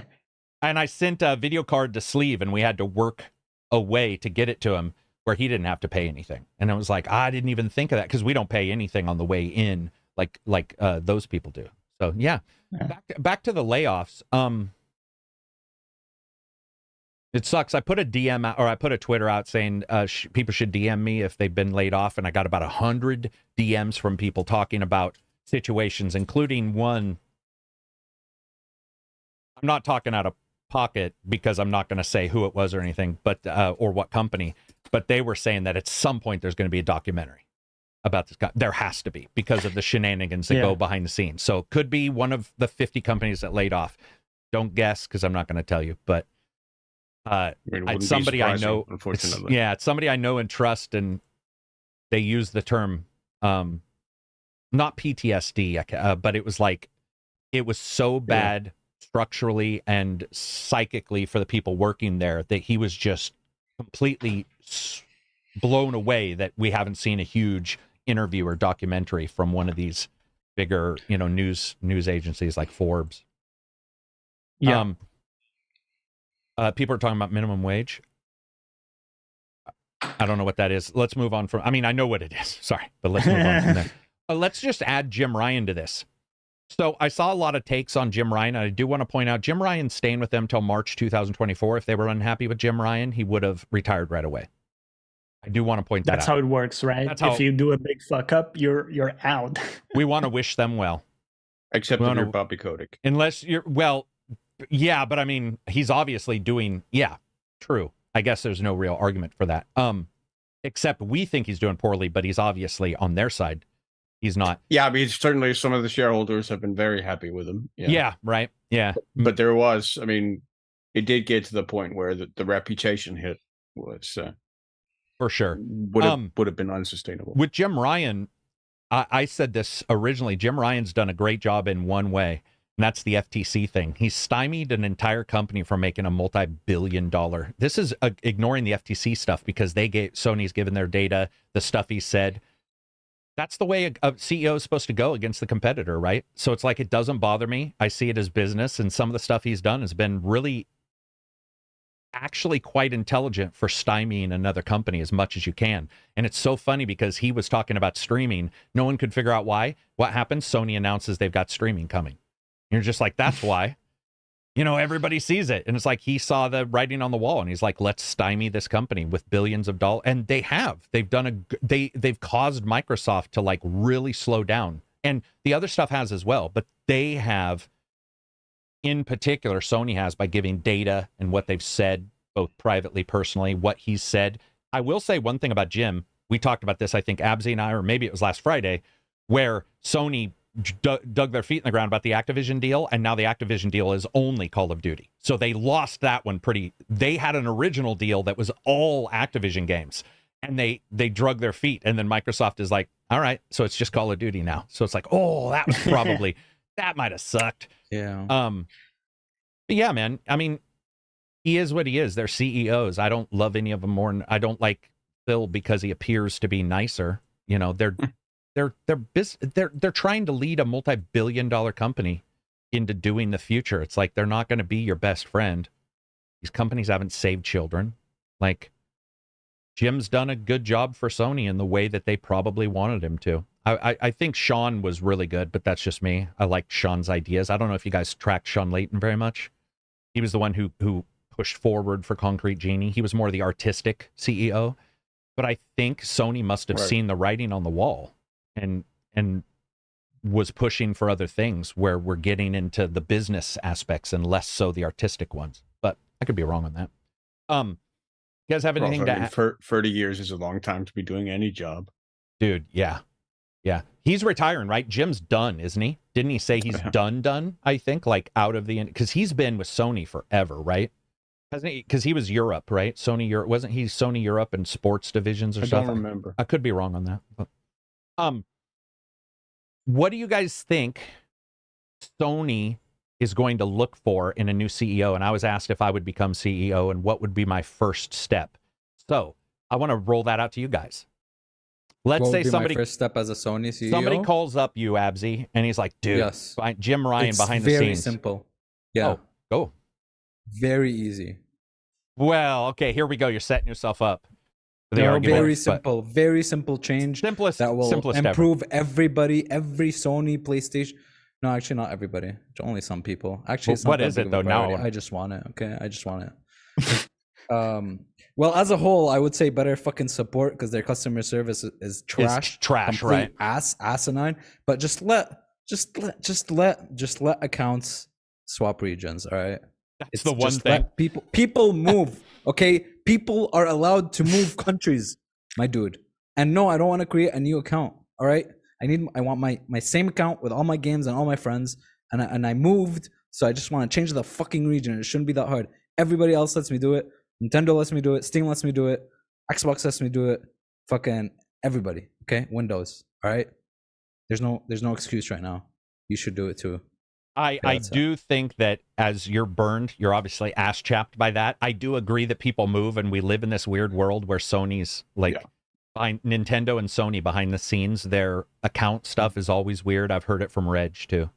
It's especially weird in like a European context where we have open borders in between the different countries in Europe. Yeah, so moving's even easier. We and they're like, we have free movement between countries. So I could, if I wanted to, I could freely move to France or Italy or whatever. Yeah. What about you guys, Johnny? Jim Ryan's on the phone right now, and he's like, "Sup, Johnny? Johnny Plays Live. I've been watching you for years, bro. You're the best streamer ever. I want you to run Sony for one day."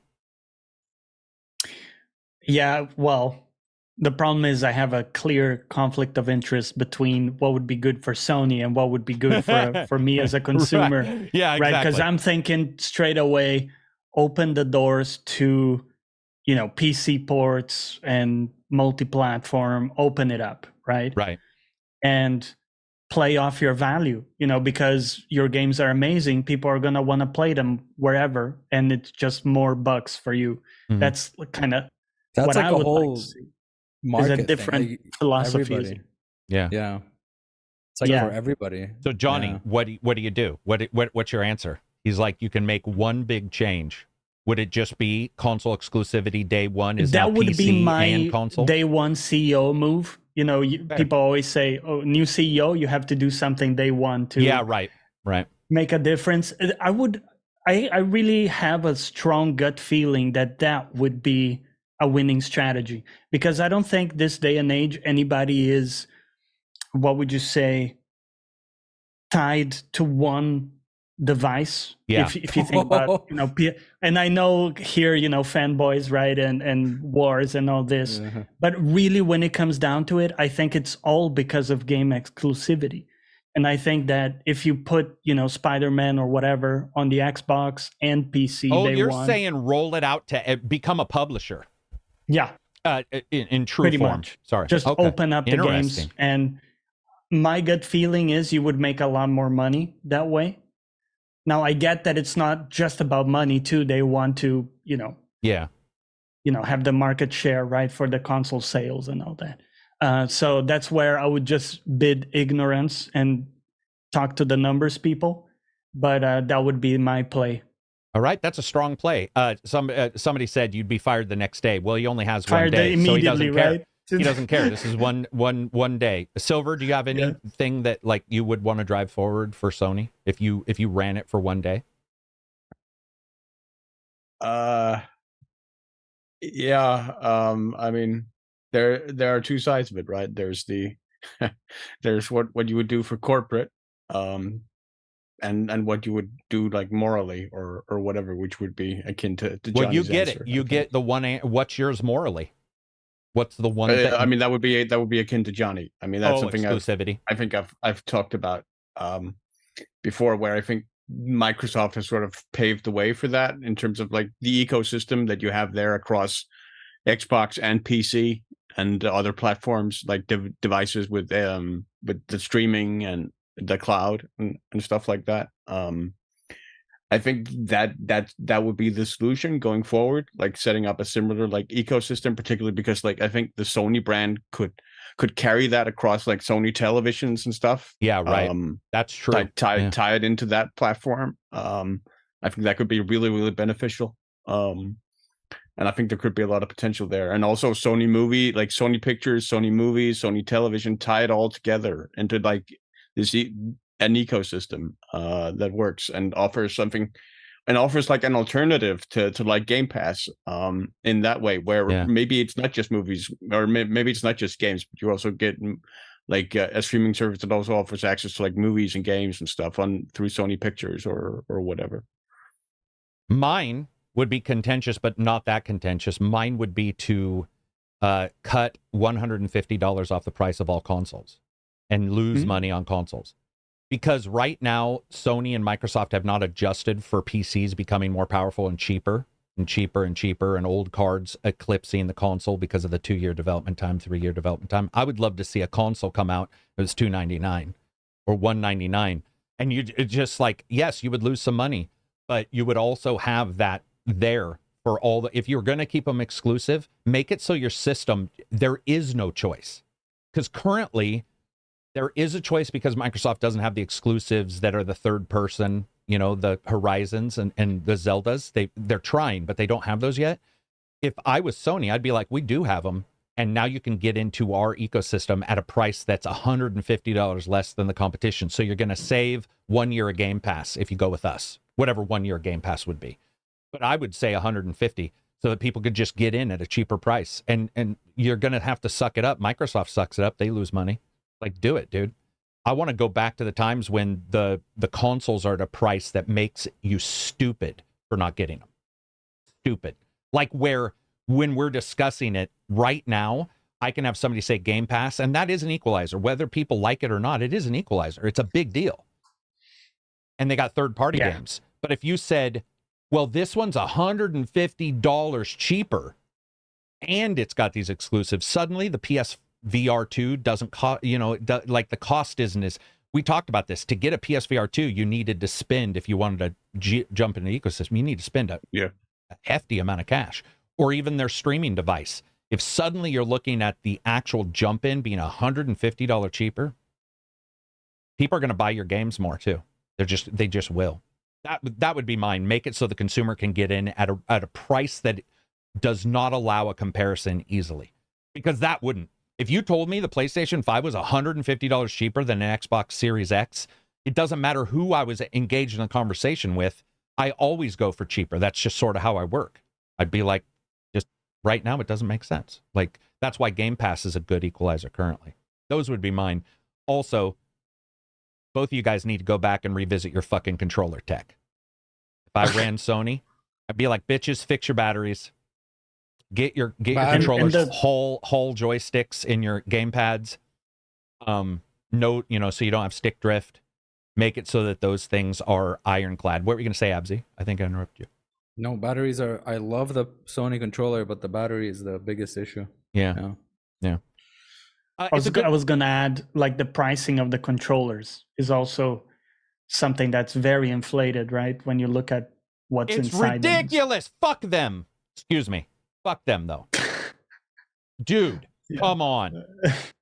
Not just controllers, but peripherals in general. All peripherals. Come on, man. That's ridiculous. Those controllers should be at maximum $49. Elite, $69. Elite's fucking construction is graham cracker bullshit. And Microsoft, I like a lot of Microsoft stuff, but that is ridiculous. And what's the new dual edge Elite Cyber PlayStation 5 DualSense? Fuck you, man. So like the same price as Elite, I think, right? Probably. But dude, they need to throw that down to 60.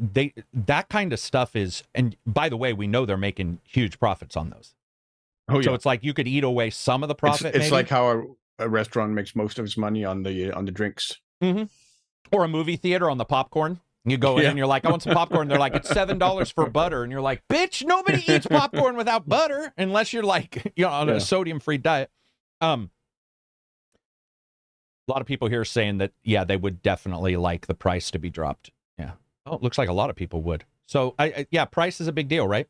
I mean, you'd be able to get in, and let's be honest, guys, once you get into the ecosystem, it's easier to click that button. Oh, the buy button, right?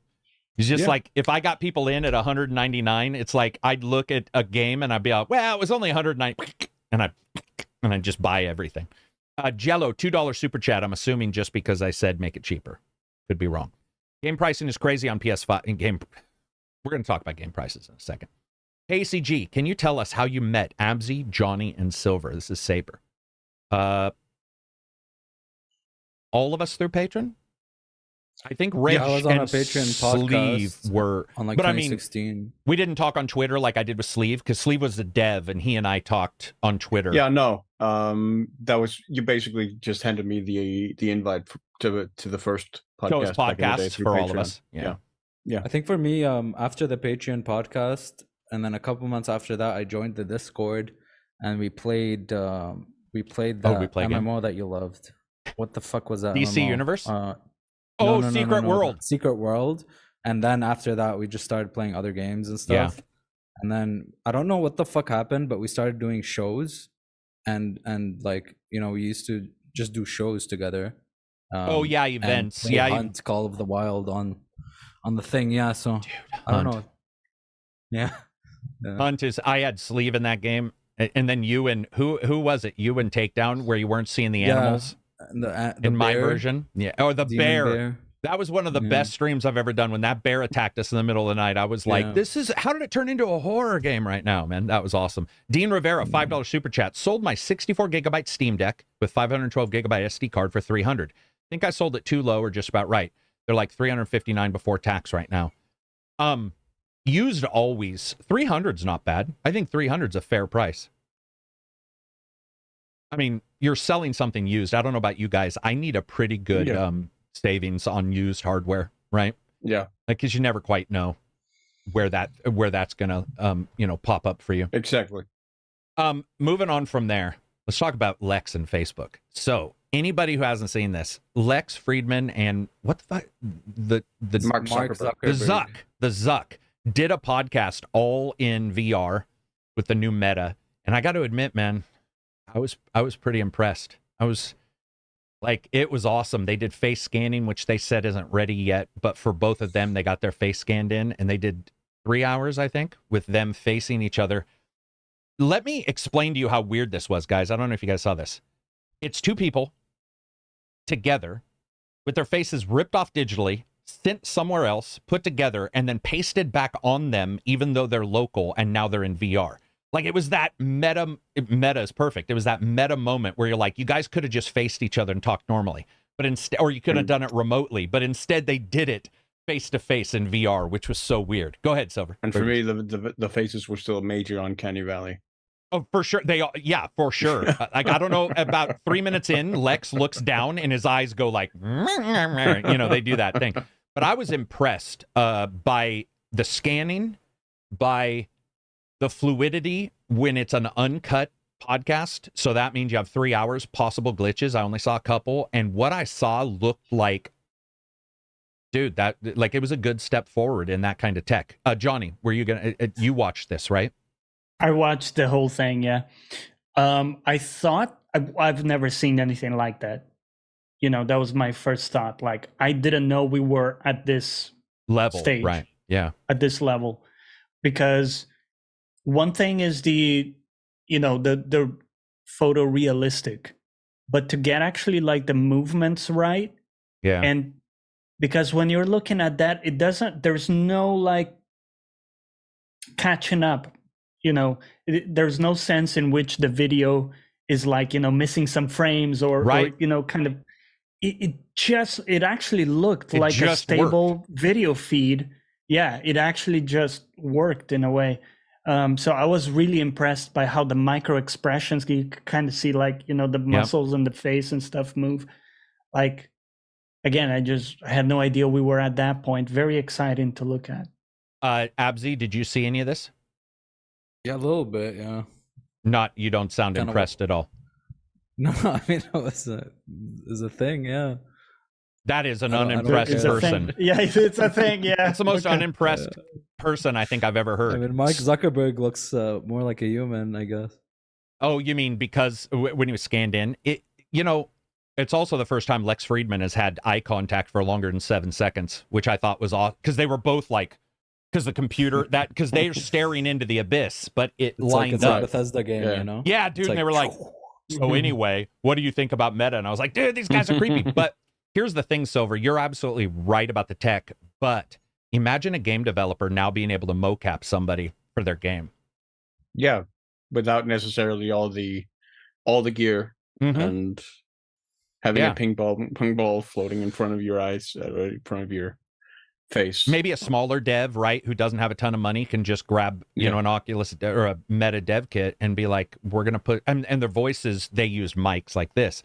But if a person was just acting, I think it worked pretty well. Like, I was impressed. But I get why you guys aren't super impressed, because VR, Johnny and I maybe follow VR a little bit more closely. Yeah, I don't give a fuck about VR anymore. I totally understand it. Yeah. I was so hyped after Half-Life Alex came out, and then we saw the Medal of Honor stuff, and I'm like, oh, our game's heading that direction? and then no, the answer was no, right? They're not. No, yeah. But you know what I thought immediately when I saw that? Imagine when the tech is in the right place where, you can have glasses like they were talking instead of a full-on headset. And, the AR, the augmented reality stuff is so well tuned that you can have the feeling that someone is there. So just imagine, Karak, maybe you have a big couch in your living room, right? And you're sitting there with the glasses on, and you can see me sitting in your couch, and Abzi and Silver, and we're having a conversation, and there's this feeling of we're actually there, because AR, you look at your couch, everything around it is your house, but we are, just projected onto that.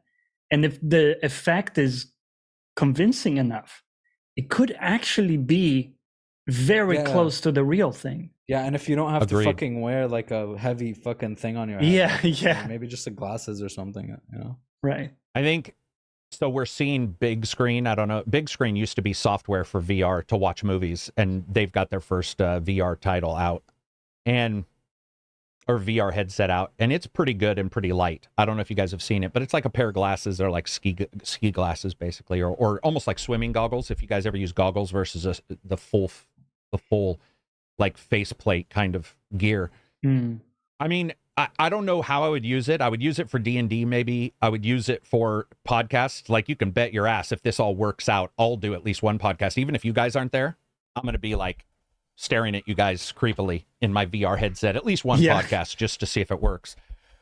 But there is this weird thing. I don't know if you guys feel this, but there's this weird thing where, yeah, it looks like we're finally getting to the promised land, but I think a lot of people are now so burned by all of the headsets, all of the switching, all of the games that aren't Half-Life Alyx, all of this stuff, that it's going to take almost everybody saying this is the future before it catches on in a way that isn't business.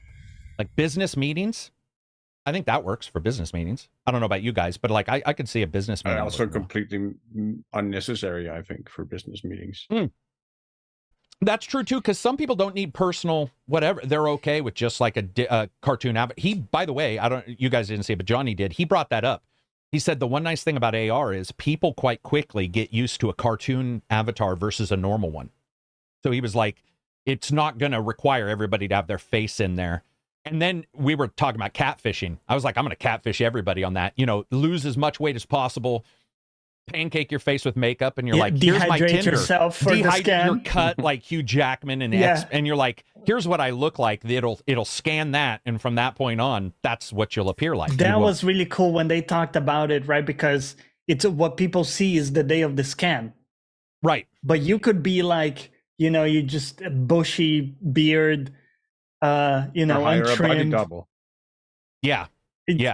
Right. It would be a body double. Somebody's asking me, $5 super chat. They said, what's the controller that I always talk about that is cheap and a good knockoff? So while I'm looking at Amazon to find out what the hell that's called, do you guys then not envision yourself buying headsets for a while, if ever again? Or what will it take for you guys to buy a new VR headset? Like what? Better games. Oh, okay. So you're talking the games Good matter games. almost more than... If we get games like Alex, yeah.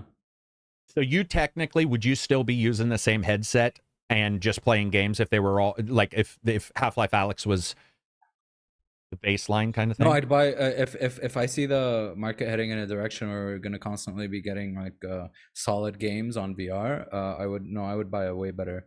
I'd buy a good headset for sure. I'd invest in a good headset. That's fair. The issue is I don't think the market share is there for them to incentivize a lot of people to invest a lot of money in making good games for VR. What about you, Johnny? Are you going to get a new headset anytime soon? No, I'm happy with the Pico 4, right? Yeah, you very happy with that. Too, I yeah, think. Very happy with that. Yeah, it's solid. You know, it's comfortable for what it is. I think I need like the next gen of headsets where something fundamental changes. All right. Lighter, that type of size. All right. What about you, Silver? Is there anything that would get you to dive in? Yeah, if I actually had the disposable cash for it. Yeah, that's true too. That would be the big thing. For the person asking in the biggest chat, obstacle for me. The Amazon, I bought it on Amazon. It's called Power A. It's a wired controller, $26, and it is phenomenal. We have a bunch of people in chat who have it. It is wired, but it is well worth the savings for that. So yeah, Power A. Hush Out Ghoul, $5 super chat. I would bring a next gen PS Vita. I'm assuming he means if he ran Sony. That's a hard sell right now. Neil Gamble, $2 super chat. Hi from the Scottish Highlands. Have some cash. Thank you very much. Like I'm thinking Highlander the movie, and he's in a kilt somewhere. Hush Al Ghul, $5 super chat. I would care for VR when it's like the Animus from Assassin's Creed. See, that's the problem. Shook my brain up or something, you know?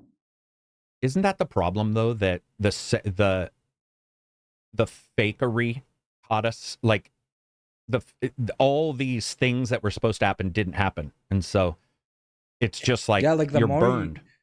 What are you trying to evoke by having a VR headset? You want to feel like you're there, right? And just with that act alone, I feel like a lot of shit is missing for it to really be where it needs to be. Neuralink or something, man. Just, yeah. But I agree that maybe 20% of what you just said was size and comfort.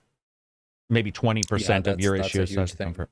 Factor. Like no wire. You want wireless. Like wireless would be great. Just glasses, man, or tech needs to go there. Imagine like a pair of glasses, right, with just the the leather side that we see in some Ray-Bans or whatever. When people try to be cool and they got the little leather sides to stop the sun glare. If that's what it was, and it was even a wireless dongle, that would be, man, I'd be all over that. Or Jello, like $10 super chat. Thank you very much, Jello. You rock. Go ahead, Abzi. Or like if you've read Ready Player One, they have things that just shine lasers into your retina. And just do that stuff. Or that creeps like me the hell out, man. Brain dance from Cyberpunk. Yeah, of course. After like it's approved by they've done testing. I do agree with you. And the laser on your eye is a real technology.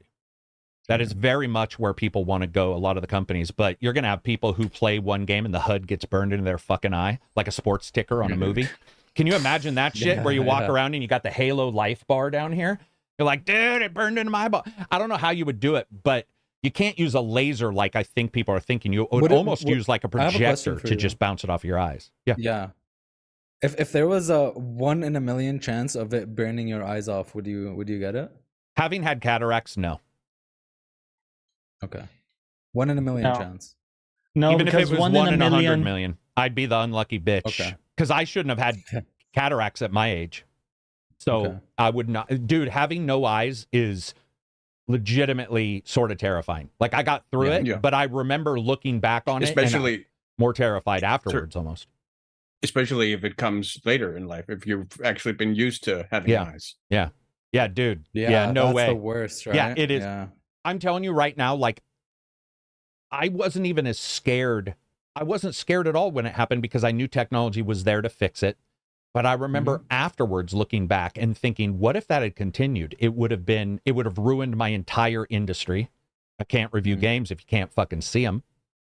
Like, your hobby. Yeah. My hobby, my love is games. I mean, airsoft, I wouldn't be able to, like, no, dude, I wouldn't mess with my eyes. Martial arts as well would be considered. Martial arts would be, yeah. You could just listen to music. You could listen to music and play Dungeons and Dragons, right? You could do two things, but it's the worst. I mean, it's legit. It's terrifying. It's terrifying because it makes you feel like an 80-year-old man in a 30-year-old's body, which I can't describe. You hear people get hip replacements at young age, like football players, and they talk about it where it's like, that's my hip. There's no more other than the spine. There is nothing more structurally integrated into the body than a hip. So it makes you feel instantly old. I don't know about you guys. When I hear somebody tear their ACL, I feel the same way. Yeah, hockey players that lose it, like it's your ego, right? It's your face. It's like, that's a big deal. And by the way, I wanted to ask you guys this. Thank God you mentioned hockey players. This came up in the discussion, and I want to push back on Lex, even though he's not listening and never would. Lex continually talks about, like, is this the person I'm seeing? Is this the real Mark Zuckerberg, blah, blah, blah, and avatars and questioning self? And I got to say, I'm really bothered every time he mentions that because I'm like, I would never have the audacity to tell somebody who had a face injury that if they put makeup on it or a replacement nose, they're that person. And to me, a VR avatar, if it was copying your face, even if you did makeup, whatever, to cover anything, you're still that person. And it bothers me whenever I hear that. It's like, well, we would have to question self and all. And I think Lex just gets in his own brain and starts going off. And we see it with other people talk about it too. I mean, we all put on a fake face. Exactly. Yeah, exactly. And I don't question. All I get from you is you, Silver, behind the scenes if I talk to you and on the podcast. So it's like, that is you to me. And I would never have the audacity to be like, I got to question if Silver, like that's. Yeah, it would be kind of like, Johnny presents himself as this, but, who is he really? And I think the way to deal with people is to take them whatever you're kind seeing. of at face value, You know, have and to, okay, yeah. like how do you present yourself in the world? How do you conduct yourself? And whether or not you have different impulses or whatever internally, that's outside of the question. Well, how many times have we all joked about you would never want somebody to read your brain? And I can tell Oh, you, dude. some Yeah, of it the would be stuff I terrible. think, I'm like, I just Even thought someone that. who loves you deeply and Oh, yeah. forgives whatever, like, no, it's Yeah, I want That's to actually rub a little of that's the one of the fakery on there. things that really creeps me out. The idea of how many people exist that don't have the like internal narrator. I know, That dude. don't have that. Yeah, they Like, don't I have. don't understand how does that work. So Like, okay, yeah. okay, Silver, this is awesome. So this is a conversation I just had with somebody. If they can't hear an inner voice, Their thoughts, their own thoughts, yeah. their own thoughts, that's one thing. But I heard somebody else say that they can't envision stuff. And I'm like, well, what's a memory to you then? If you're thinking of your last birthday, what is happening to you? How do you reflect? How do you reflect? There we go.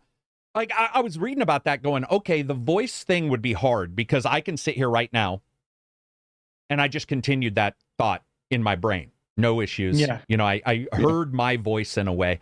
But you hear those people who say they have no voice, and a lot of times I'm like, do you not really have one? Or is it that it's in the static of your brain? And No, I haven't ever heard anyone say that. I've only ever read about it in textbooks and stuff and articles. True. Yeah, true. That they're out there and that they're a large part of the population. But I've never actually met someone who presented themselves in that way. Well, what's interesting is that, meditation, mindfulness is all about quieting that inner, Right. dialogue. Absolutely. And you can, at some stretches of time, you can put that away where you're not thinking about all the random stuff you're doing and all that. Yeah. Yeah. It was a great showcase of everything that the future could hold. If the tech gets there, the scanning gets there. But here's the big thing Zuck said. He said something that brought me back to earth. He said, we just have to build the apps. And I'm like, bro, there you go. Like, we can envision space travel to Mars. We just have to build every goddamn thing to get there. It's like, well, no shit, Sherlock. Now you just brought everything back down to earth. You should have not said that, because he said it. And I was like, oh, well, all right.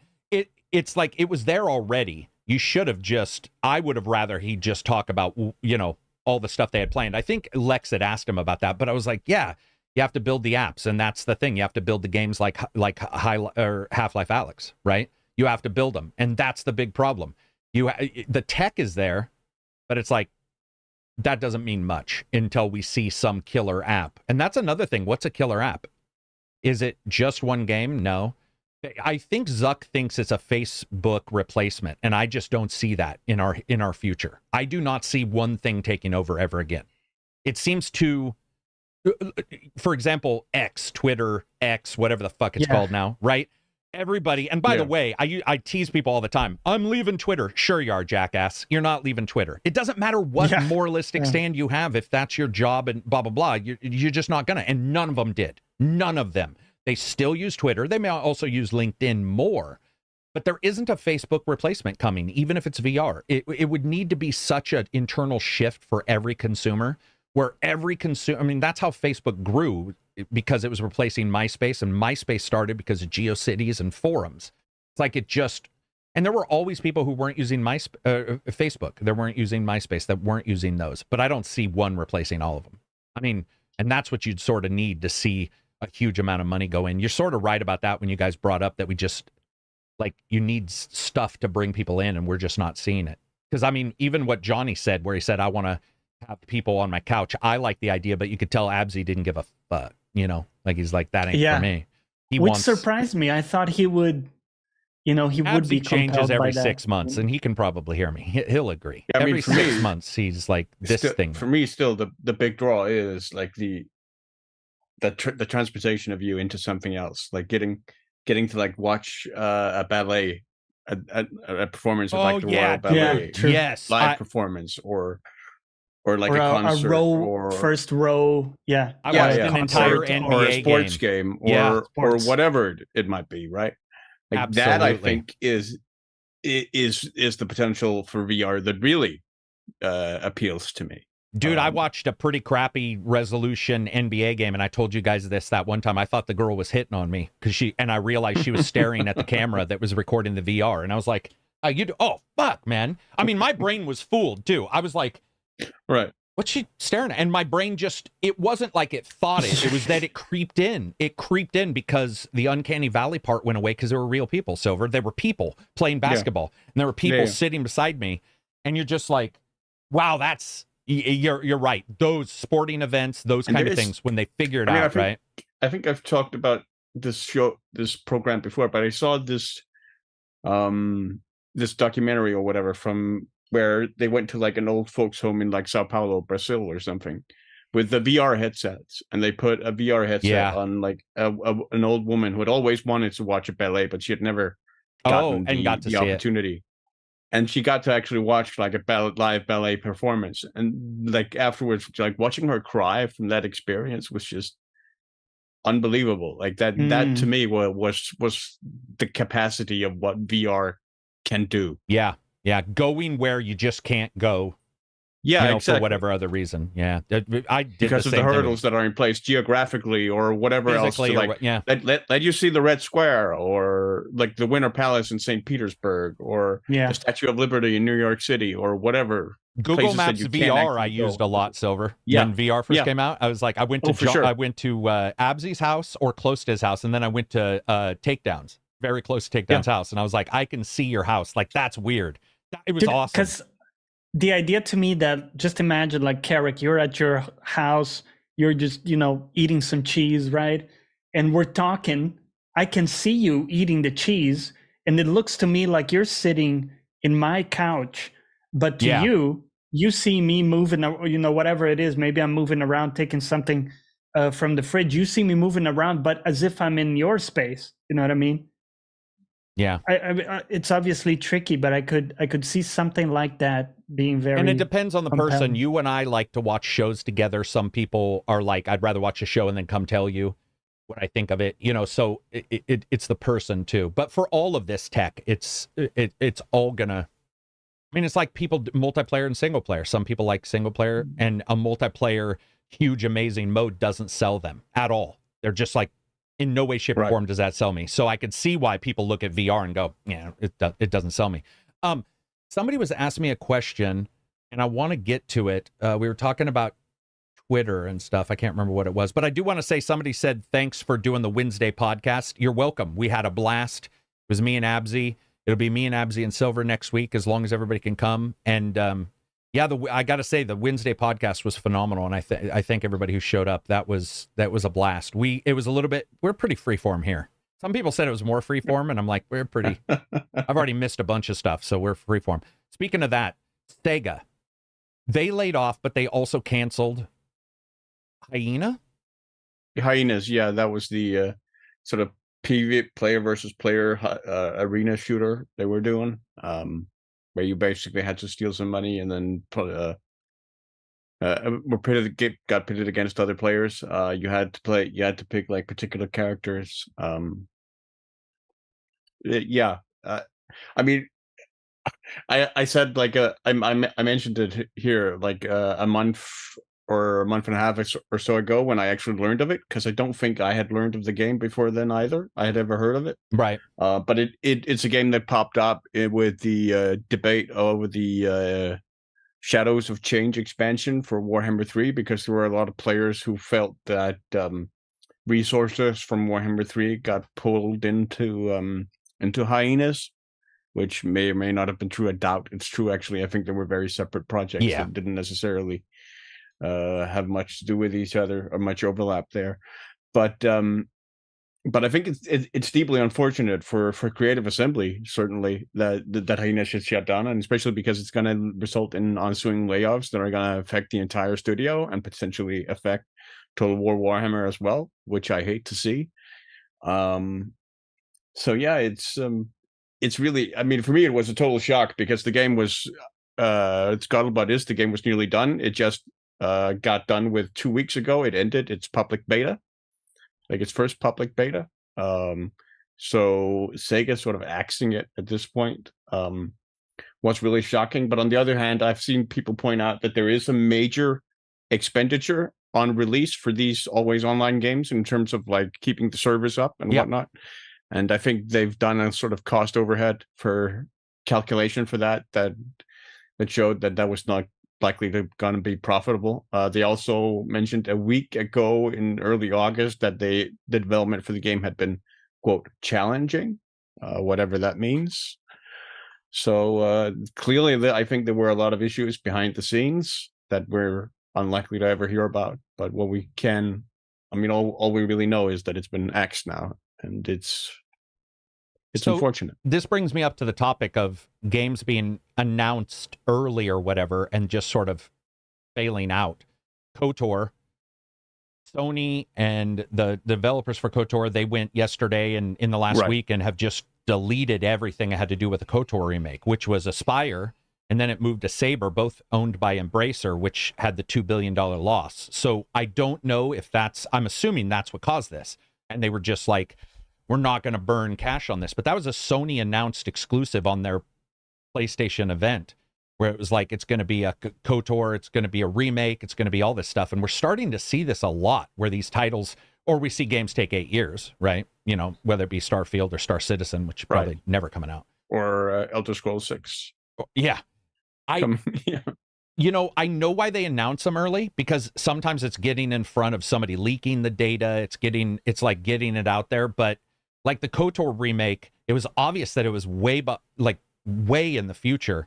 And what bothers me is, I swear to God, I think we can all agree. I don't know. I think it'd be contentious if we didn't, but it's obvious that these companies like Sony are just announcing stuff to get that buy a PlayStation 5 moment. Because something will come up, right? At that event. Yeah. And we saw it with Agent. We saw it with Last Guardian was announced on the PS3 and took a full gen before it came out. We're just starting to see this, and then Embracer turns around and has this big loss, and now they're just cutting all these titles that are announced as system sellers early. It's like, buy in because this is for sure coming, but it's not for sure coming.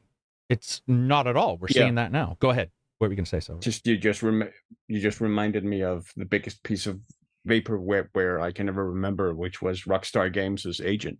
Sorry, that's what I meant. I think I called it Rogue. That's what I meant. Agent. No, I think you said Agent, because that's what sort of reminded me of it. Yeah, dude, it's like crazy. That game was like I think there was a period of 6 or 7 years where no one ever even knew, where is this game? Where is it still in development? Is it still what's happened here? And it just sort of faded into nothing. Yeah, I mean, and especially when you look at Embracer, I just don't think these are the end of the cuts either. Embracer's cutting pretty deep if they're going to these kind of games that are like, you know, Sony obviously paid them money to announce, you know, it was like, oh, is it going to be exclusive? Or there was the assumption that it was going to be exclusive. We see it a lot with these, especially console makers. You know, it makes more sense for a console maker because they want to say, hey, look at our game. It's coming. Look at this thing. And all it is, you know, that CGI. And you're just like, or it's a picture. In KOTOR Remake, it was even less. A title, like, wasn't it Skyrim or maybe it was Starfield? We just had like the title. Yeah, well, Elder Scrolls for a while did the title. Then they did that CGI, you know, flyover of like some grasslands. And those, because they're going to be on a lot of things back then, Bethesda games were going to be on everything. You know, it wasn't bought by Microsoft. You know, as a dev, it's a little different. But as these console makers, they're selling you on the future that is absolutely not even a thing. And it just sucks, man. I'm sure nobody wanted it to fail, and nobody wanted Embracer to lose their money, but it's obvious, especially with Embracer, that's smashing us. Lu Ban says, what about Ubisoft Good and Evil? Good and Evil's still coming. So Good and Evil's just in a development, not even hell, restructure. Yeah, I mean, Ubisoft has had a bunch of those games over the past few years. Beyond Good and Evil 2 is one. Prince of Persia. Prince of Persia is the other, yeah. Or like the Sands of Time remake. And you also have the Skull and Crossbones one that I always forget the real actual name of. Yeah, like the pirate multiplayer game. Yeah. What I liked about Beyond Good and Evil is the devs, when unfortunately their guy passed away. But I did like how all the devs came online and were like, you will see Beyond Good and Evil 2 released. Like, they were very clear. They were like, we will, your work will see the light of day in Beyond Good and Evil 2, which I thought was cool because that was developers sort of celebrating this guy's work, who, by the way, was one of the nicest guys in the industry. It sucks whenever anybody dies, but it was one of those times where I know a lot of people who just thought that guy was genuinely one of the best workers in the industry, really liked him, and you're just like, and sort of drove some of the stuff that was going on with Beyond Good and Evil. So I just hate these announcements where they're selling consoles on them. It pisses me off because it's just like, dude, I mean, and Sony is one of the, whether we like Sony or not, they are one of the worst offenders. It feels like for the longest time, it's disingenuous. Just like, yeah. And Nintendo less so, I would say. I think Nintendo, did they finally do the new Metroid? Did they finally release they haven't released the new Prime. They released the remake. That's what it was, right? And the original Metroid Prime. Yeah. There are 3 Division games in flight. Yeah, the Division stuff. They said after Star Wars is done, that developer's taking over Division 3. Division 3 will probably be a while. So we don't know much, but I did want to talk about Division 3 real quick. I don't think we dove into it. But I think all of us liked Division 2. Is that right? I did. I loved it. I know I played with you, Karak, some of the DLC. And Abzi liked it. So yeah, we all liked that one. Yeah, I mean, I thought the game looked fantastic. I loved the collecting, the making builds in it. It was super fun for me. Locations were amazing, right? You had some cool some environments for fighting. Yeah. Some great environments with like iconic places, some museums and aquariums and stuff like that. So I'm super excited for Division 3. What would you guys like to see either different or maybe more of or expanded? Is there anything that jumps to mind? Yes. Inventory system? Yes. The entire, so Division 3's number one fix I want has nothing to do with locations or anything. It has fully to do with that bullshit POS inventory /HUD/UX/UI. Everything about Division 3 needs to be brought back to formula. Break it all the way down to its chemical constitutes and be like, all right, this is not where I don't like soft buttons. I don't like the soft mouse. I don't like the way they do it, which is supposed to be like futuristic, but everything futuristic in movies is slow. We know that now. You see like even Vasco or whatever his name is in Starfield, the robot talks like a robot. And you're like, Chat GPT is better than that. What are we doing? How's the future sound like shit? So I would love for them to go and fix that. Funny. Abzi, we were talking about Division 3 and one thing we want to see, just because we now know it's for sure happening. Is there any fixes? Because we all like Division 2. We said that while you were gone. But yeah, I'd like the survival mode to make a comeback. Oh, I'd like.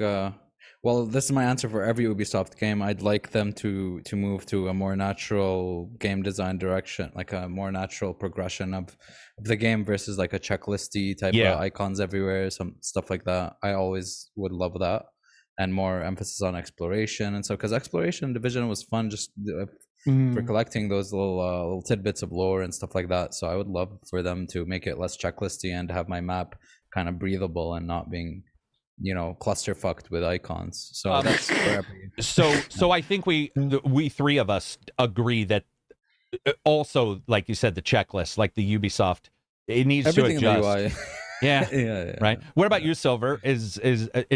Are you as anti Ubisoft UI as we are, or is there something else you'd like to see fixed? I mean, the UI for Division wasn't great. I agree with you there.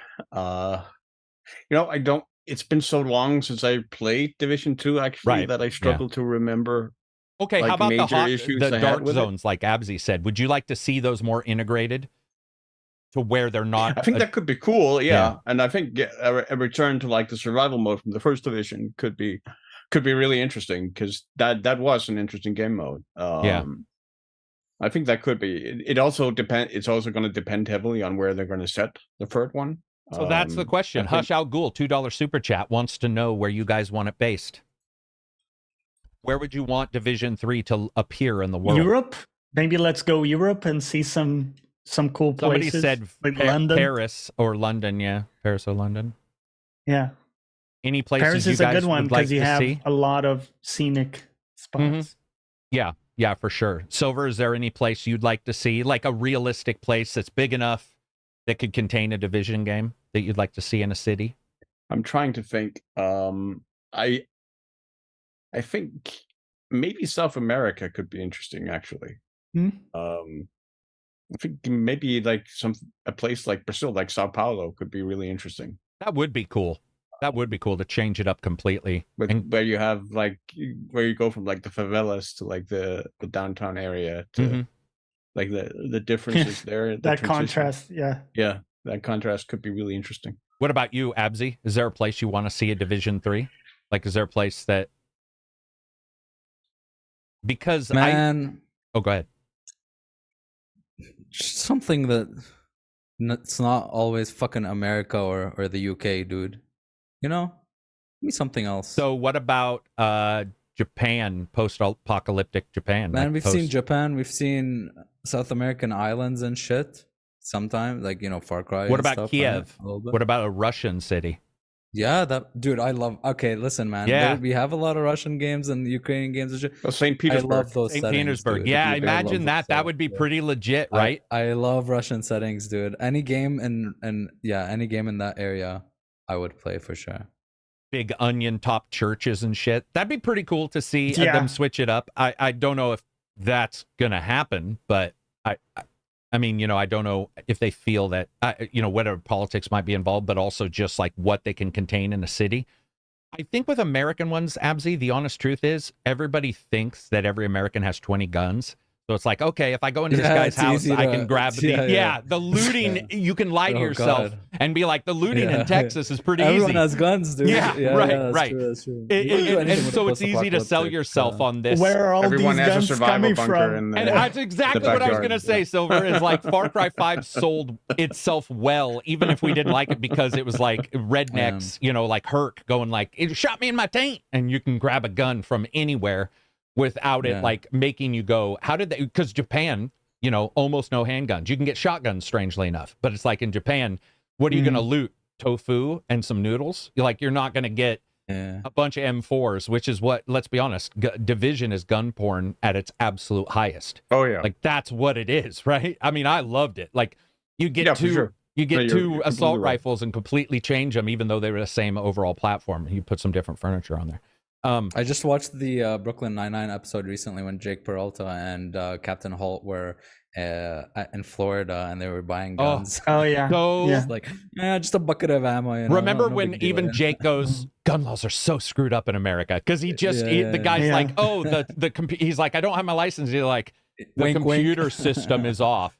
And you're like, Right. dude, and he's like, oh, gun laws are so messed up. Damn, dude. Yeah, that was a great episode, by the way. Like, I love that. He's Yeah. eating the burrito out of the jacuzzi, and you see Yeah, that Holt. arc. Holt's like, don't Yeah, eat the yeah. burrito, man. It falls in the jacuzzi, and he It's takes always and he's Jake like, getting fucked over at the end of It's every season, man. every season that dude has some miserable shit happen, and I love it. Like, I love those characters, but it does point to the thought process of like looting would be easier for certain things in those places. So Especially if you were doing a modern, like non post apocalyptic thing, like a Yeah. GTA and I think like that. I got to say this, man. I didn't expect to like Division 2's location, but I didn't like it as much I as enjoyed it a one, lot. but I enjoyed it a lot. Yeah, it sold me on its.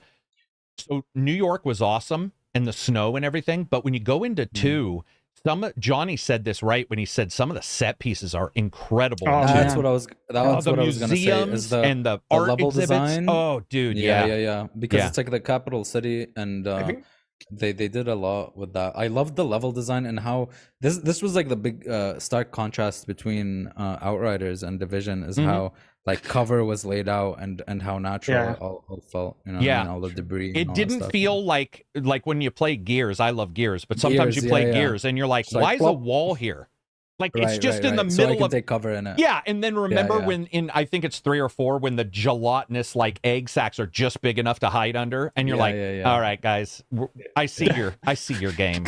I see your game. Go ahead, Yeah. Silver. I interrupted you. just I agree with you that like the set pieces for the second one were definitely more memorable. I think than the first one, but the first one was just for me certainly more enjoyable to like just traverse It was. Yes, in terms With of 100%. like that, Yeah, in terms of 100%. that setting. Yeah. I agree. And Yeah. the And it was also weather- just oh, it was also just 100 times creepier. it was. For It me. was. It was. And It was because of very like much the dark. believability of its like scenario Mhm. and New York and going to everything there. shit. You know, yeah. Mhm. civilization one step from failing. Go ahead, And Abzi. snow is powerful in like the post-apocalyptic setting. And Yep. The evocation that it does. And I don't think they had any weather effects, but you still told yourself it's cold. It's cold. Like, I bet you it'd be cold. My fingers would be cold. I need better gloves. And so you get better gloves, and it's the fiction sells it. Go ahead, Silver. And I mean it wasn't really so much the snow or like the visual aesthetic of like the setting that really sort of worked for me. It was very much sort of the thematic element of it, where you had basically the guy who developed the virus. I forget his name now. Yeah, I don't But he remember. basically weaponized that sort of consumption culture for like and used like Black Friday, like the against people. epitome, Yeah. the epitome of sort of that capitalist consumer structure as basically the weapon that became the downfall of that entire the entire city. Yep. Was just an element that really sort of was really powerful to me. That's why I did a New walking the York, walk right? for It's one. like one of the most Go ahead. capitalist. Yeah, capitalist and- Yeah, capital. Yeah. But Yeah. I mean, home of Wall Street, exactly. Mhm. Yeah. Exactly. It just felt like I don't believe this as much as other people, but you know, civilization is on that teeter, whether it be technological or what have you. There's like, if something goes wrong, what would happen? Look at Discord this morning. Like I said, people are already on Twitter bitching. But what if Murphy's you Law? what if you couldn't get onto Twitter and then now you can't get Right. electricity? By the way, we lost electricity 2 years ago for 5 days, and I can tell you, once electricity turned back on, I immediately bought battery banks.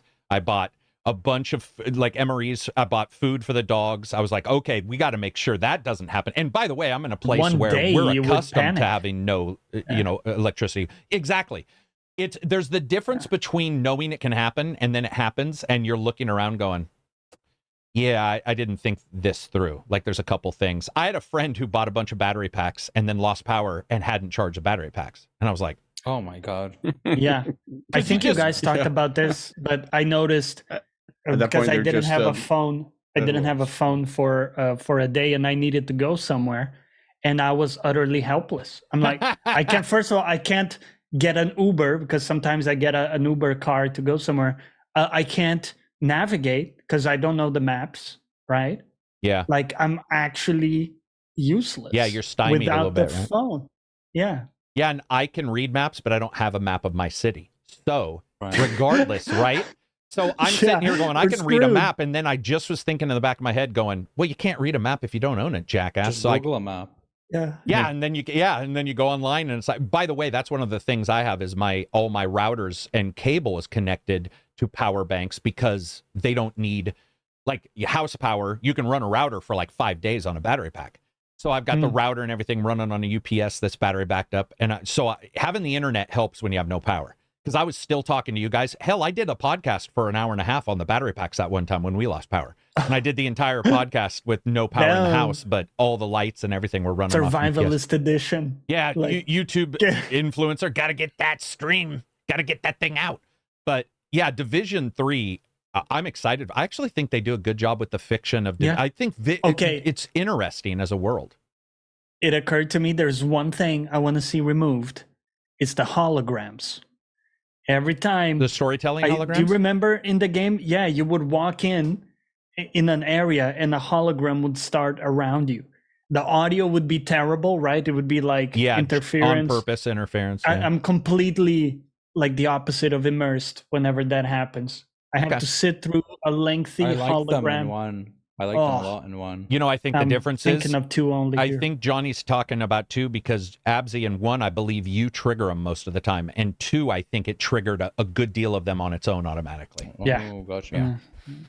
Yeah, I do remember having Not a fan. get a solar system next. Alex says, yeah, just do. Well, I mean, Division, if you can do space travel, is a lot less potent. Division works when it's a city. Works when everything's down and the paranoia that comes up, like Hmm. what's truly going on, that kind of stuff. It sells, man. I buy into that shit. right away. I like post-apocalyptic a lot, man. Like I didn't really think I did, but I There's found something really compelling about the premise, right? The setup. And I liked Extraction. Is that what it was called? Ubisoft Extraction? Not Ubisoft Extraction, but I think, Rainbow Six Extraction.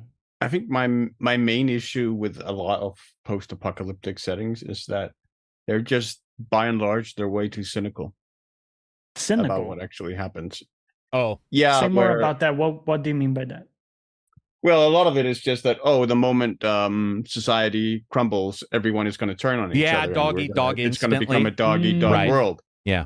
Which, I mean, just actual events show that that's not really the case. Right. Like over and over again, where people actually come together and help each other out as well.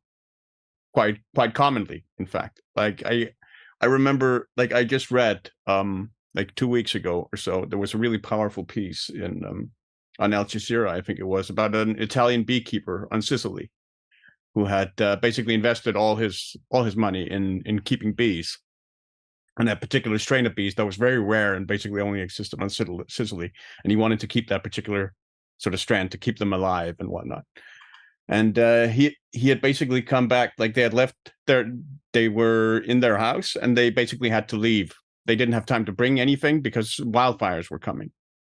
And so they had to leave the house they had built and everything. And they came back and everything had just burned down. Everything was just destroyed. And there was absolutely nothing left. They were left in like abject poverty. But the one thing he didn't have to do was fear starving to death, because as a beekeeper, he had supplied honey to like restaurants around Sicily and had like cultivated like a network. And every single restaurant owner basically said, "Oh, you can eat with us for free, like you and your family. No expense there. You don't have to worry about that element, right?" And so they took care of him. Yeah. And that's just one tiny example of that sort of thing happening all the time in these sorts of things where people actually come together and help each other out. Absy's got an event, so he has to go. Go ahead. It's Absy. nowhere near as bleak as these sort of fictions make you think, where everyone turns to cannibalism and banditry and whatever else. Yeah, but a lot of people do kind of have the worst brought up in them, right? By those situations. They do, but I agree with you. You would see good. I mean, what I kind of bristle at with that is the use of the word "a lot." People do. Some people do. But the idea or the presentation that it's somehow the majority or that it's a general trend, I don't think is borne out in the instances of like natural disasters and whatnot, where we actually see infrastructure completely collapse and people get left with absolutely nothing. I think in those instances, we do actually see people coming together. We do. It's just not the story. Helping each other out. It's not the story that spreads or is popular, like New Orleans and the floods. Yes. You always hear about the bad stuff. And I have people that live there that are still my friends that have lived there through it. And they're like, dude, that was like people coming, or people going of what happened. Are people going to like New Orleans to help build the house, rebuild the houses? Well, the and fires in Canada and America right now, it's like and maybe it's just where I live, but everybody's and like I've done it myself. We're donating everything to people. And by the way, some of my family was affected and they donated to others, and so you get a huge collection. But it's not sexy to sell that because the fear mongering of what could happen. And by the way, bad stuff happens, but that is just there isn't the same dramatic impetus that there is to like the we joke about Florida, right? Like Florida's pretty messy. But then I have friends who live in Florida who are like, dude, that's like 1%, like all this other stuff. And I have friends, I have Ukrainian Russian exes, and both of them tell me stories that are delightful versus what you always hear about internally and it's like, they'll tell you all, that bad stuff does happen and that gets on the news, but the good stuff, it just doesn't sell unless it's a feel good piece.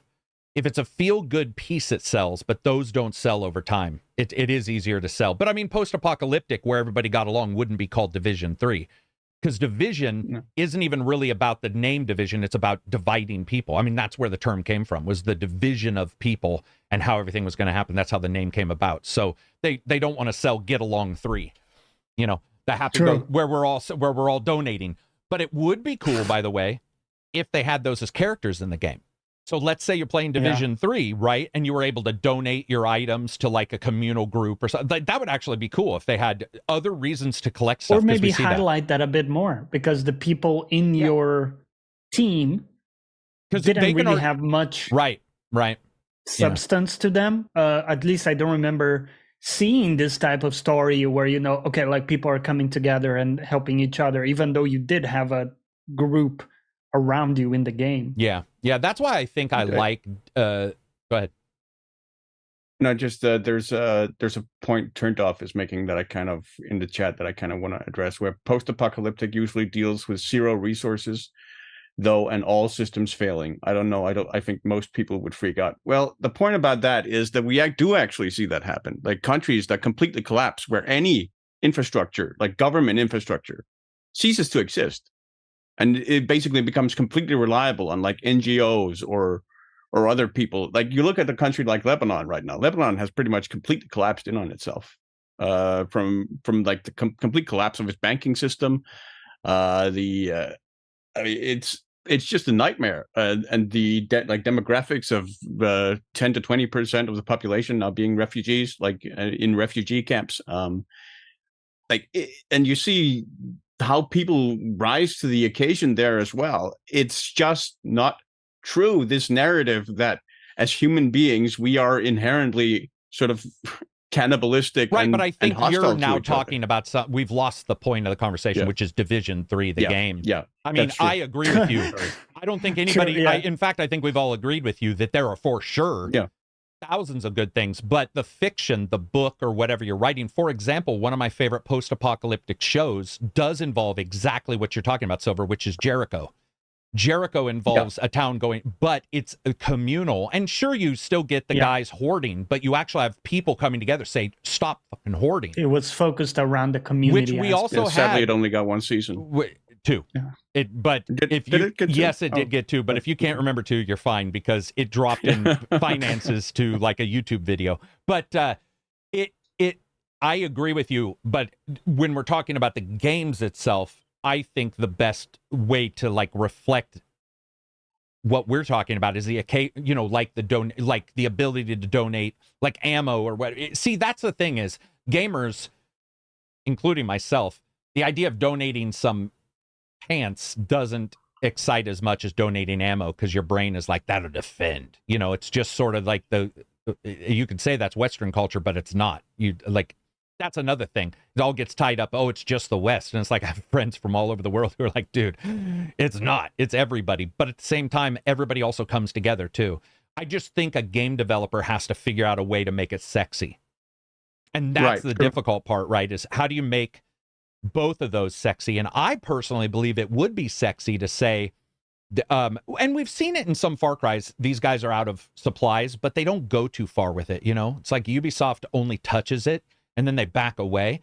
I think it'd be awesome if, Outpost failed if you didn't supply them, or maybe they got taken over by the bad guys. But I think, I mean, the issue for me isn't necessarily that you do it. It's just the preponderant. It's how much of it is there, because it does sort of ingrain itself in the public consciousness that, we're only sort of a collapse away from just completely falling upon each other and tearing each other to pieces, right? Yeah, and I mean, we've already seen that with any war-torn nation and stuff, that isn't what happens anyway. So, but some people don't read that far into it. They hear about a war, they don't read. And that's what a game maker has to figure out is, do they, remember when Ubisoft said we're not political? And you're like, well, you are. Regardless of what you do, you are. But what I think they were trying to say is we're not trying to take some weird stance, or we're not saying this is bad, even though they do say some things are bad. It's hard to release any of this without trying to be trying to be sexy is like, if I was a developer and I could see myself sitting down trying to push what we're talking about, because I think it would be sexy to help people out or figure that stuff out. I bet you I would lose out to somebody said, yeah, but we can also put a new 7.62 armor piercing round in the game. And they'd win. I think actually a game that does that reasonably well is a game like State of Decay, right? I Or think you so. build. Even though it's zombies, which I think Yeah, breaks yeah, yeah. apart from. Well, yeah, you know, yeah, you're right, because it's got bad humans too. Like it's I loved State of Decay. But where the main goal objective of that game is basically to build a build a community and community. incorporate other Absolutely survivors. right. And, Absolutely right. Yeah, that is a good point. I think it's easier to sell because it's zombies and we can always look at the monster. But when you also look at zombies, how were they created other than folklore? They were created to show consumerism gone rampant by that was the movie stuff. And then that sort of everybody bought into all zombies being bad, even though some shows now have tried to give zombies intelligence stuff. I think State of Decay has an easier time because they have one overarching enemy. And so it's like the bad guy is a bad guy, but he's my friend right now because he's helping me. Where Division is the military units. And what were those guys with the flamethrower that are always crazy? What the hell were they called? You know what I mean? Yeah. The one particular group that's like, you know, just homicidal maniacs. But it's cool to talk about it, but I do. Summer Child Silver is what somebody says. You could say that, but I mean, I think we all agree that those are awesome. It's just trying to get it into a game is what's difficult. I am not under any illusions about the capacity for human cruelty. Yeah, exactly. But let me just say that. You can't. Like, that is. But all you're saying is you can't just pretend that's all there is. And yes, exactly. And I agree. I mean, the Cleaners, thank you. That's just a terrible name, too, the Cleaners. That has some connotations that are... See, that's the thing. Some words are great because they carry their own weight. And like if you were hanging out with friends and somebody called themselves the Soccer Balls, you'd be like, okay. But if somebody comes up and they show up and they're with guns and they call themselves the Cleaners, you're going to be like, I don't think they're staying the night at my place. Like there's, you know, until I figure out how they came up with that name. This feels like The Purge a bit. Yeah, you're just like, that name sounds a little sketch. Like, how'd you come? And if you find out they're all janitors, you're like, okay, all right, you're all janitors. I get that. But, you know, that's probably not how they got their name. I think all this kind of stuff is definitely difficult for developers. It's also interesting because Division 3 is going to come up against Destiny 3, I would assume, or some kind of those big games like Destiny, stuff like that. And they have to figure out a way to branch themselves off and like create their own identity, where Ubisoft's identity has always been around their games being checklists. At some point, they're going to have to break away from that. And I'm excited to see what Division 3 is. K.2102, $2 super chat. Division 3 should show a bit more of the disease. It depends on the time frame, but I would agree with that. I'm sure they're listening to what's happened in the world due to the isolation and everything too. So it's like, how do you reflect some of that? Because where I'm from, the isolation actually resulted in a bunch of people coming together. Once again, Flower Child Karak. So, I mean, we did. Like, that was one of the, like, I would see it on the news and I'd be like, well, that doesn't reflect what's going on here. But the news isn't trying to save you. It's trying to... No. It's replaced it to warn you. It's not informing you. It's warning you. I mean, everything's warning. The sad reality is you don't hear about the Doctors Without Borders surgeon who's going out for his 4th tour. Right. To, like, it ain't at a clinic. Sexy, man. It ain't. I agree. But you are going to hear about Kim Kardashian's marriage and whatnot, right? Oh, God, her chopping her hair off for a Vogue shoot. And you're like, dude, I got to tell you right now, I have a news aggregate, right? And I don't know how it got this data, but it keeps showing me information on this one Sydney Sweden or something. She's a girl from a TV show called, it's the drug show on Showtime or something like that with Zidania or whatever. But it's popping up in my nude feeds, nudes, not my nudes feeds. The nudes feed, yeah. Popping up in my news feeds, and I keep saying, do not suggest. Do not suggest. Do not even suggest this person's name. Don't. And they find ways to get in with that person by then talking about the TV show. And I'm like, well, I do want to hear about the TV show, but I don't care about this actress. You're flooding me with this PR, this like, and it's also controlled and stuff that I think for like Division 3, I would love to see them handle that too. I like the paranoia that the Division games do. It's not paranoia. I just like, it is a little paranoia. I like the overall. It very much is, Yeah, I conspiratorial stuff. I do think the disease would be cooler. Have we ever tried to figure out how to cure the disease in a Division game? Or is it always just about killing everybody else? I don't even remember the story of Division 2. That's how bad. Yeah, I think it's more about just the people and... Exposed, somebody said. Yeah, I did say my nudes feed. I really did mean news. You're right though, Johnny. Yeah, right. It's just all killing people. I'm not going to live down the nudes feeds. Yeah, I don't think you ever develop a vaccine for it. I don't think so either. I don't even think you go about trying, right? I don't think there's any. Yeah, so I got to timestamp that because I know somebody's going to bring that up. Tuesday. And that's interesting in and of itself because it's what you frame as the big enemy. And it's never been the disease itself in the game, right? The enemy is always the bad people.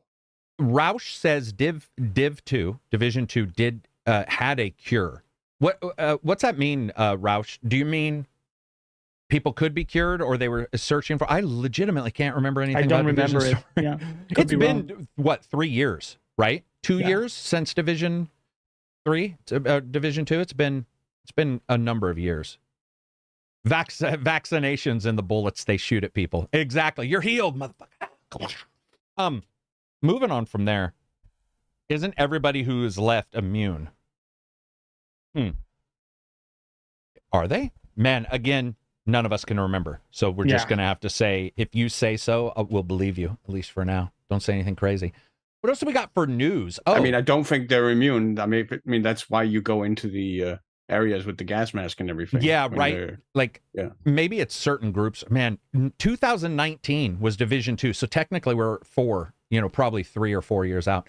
I don't know if you guys saw, but they did a deep dive for Fat Shark's game. Not Vermintide, Darktide. They did a huge breakdown of the new tech that they're adding into the game, which was a big surprise when they announced it, 3 months ago, that they were redoing all of the tech stuff. So it's exciting to see them, but it's one more game where it released with a ton of issues. Oh, yeah. Right? Did you guys experience much Darktide? I experienced maybe 6 hours, and then I stopped playing it. Did you guys do I played I maxed out. I hit a level 30. So you maxed out at least one character. Guy. Okay. Yeah. All right. What about you, Johnny? And did you? I maxed out one guy. I played the content that was there on launch, and then I kind of stepped away from it. Gotcha. And did you step away, Silver, also? Like, were you just done or tech issues? Yeah, I think I reached a point where I was just kind of done because it wasn't like the gameplay loop just didn't hit it for me. It just,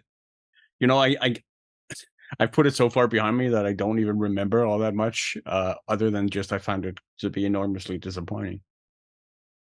Man, I mean, the honest truth, other than Streven, who likes every 4-person shooter in a Discord, like that guy's, like, I love him because he's just always, he finds something to like. A game can just be, really rough, and he's like, hey, let's play Darktide. He just likes those games. But I think overall, disappointing is probably the word I hear the most. I remember the fundamental gameplay being relatively sound, but then you hit some of the higher difficulties, and it's kind of started, like the ranged combat in particular, really started to kind of fall apart for me because too bad. There was just no way you could really withstand like the withering fire that you got, a super accurate fire that you got from just the sheer amount of enemies. I found it. I think I liked the combat a lot more than you. Sorry, just to pitch in. I thought it was really good. It was kind of everything around the combat. The story was an empty husk. It's kind of everything around it was. So once you got in and started shooting, you were fine. I was fine. But the problem too, Karak, is like the way you select and play the levels doesn't add up to something coherent because they're random. So remember in Vermintide 2, when we played, we were like, okay, we're going to do this region, this area. And it was a sequence of missions. It was a campaign. It was a campaign. It made sense. This is, you're just a shit squad going in to clean up, and it's random missions. So it never feels like you're actually doing something coherent. It's so funny because people want a good story that they will ignore. Right? That's the truth. So when I play those games, I still want a good story. I will play past it if it's good, and then the story doesn't make sense. Their idea and how they did it also reflects my dislike for the Vermintide setup, because we tried to do the expansion and we had the different platform, and the expansion was locked off because Reg and I hadn't done it on those consoles, and I think we were playing with Silver. We were like, oh shit, we got to play. You we had had to to get do to a something. We had certain to do something, yeah. And I was point. like, oh my god, Yeah, I it don't was like. the chaos of change or whatever it was on the yeah. I just don't like that, right? I don't expansion. like. They got that's true, man. They got to figure out the storytelling. Like they got to So if it has a good storytelling chop and you like the gameplay, right? Then the skills being changed, that can help. And I think Cyberpunk is sort of a good example where I know some people really like the story, even though I wasn't in love with it. So they played it. They didn't love the shooting, but they liked the story in Cyberpunk, so they bought off on the game. I need a little bit more. But I think it is proof that people go into games for different reasons. It can't just be good shooting unless it's Counter-Strike.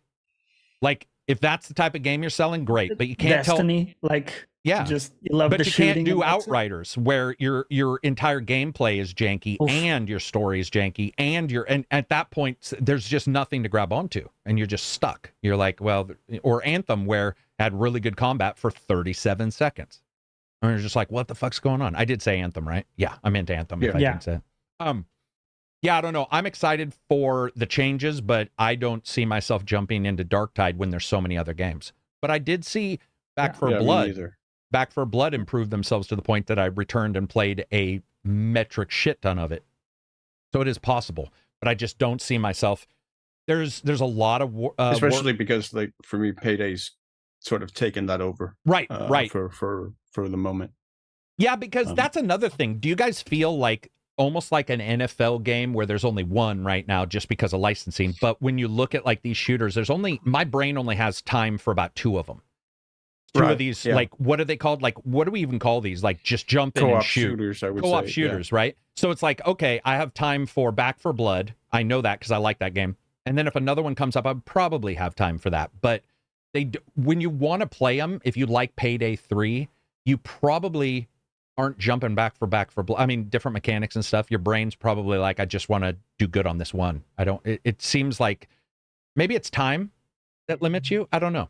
What chat? What do you think? Is it time that limits you for those, or are you not limited? Somebody's going to say, I play them all.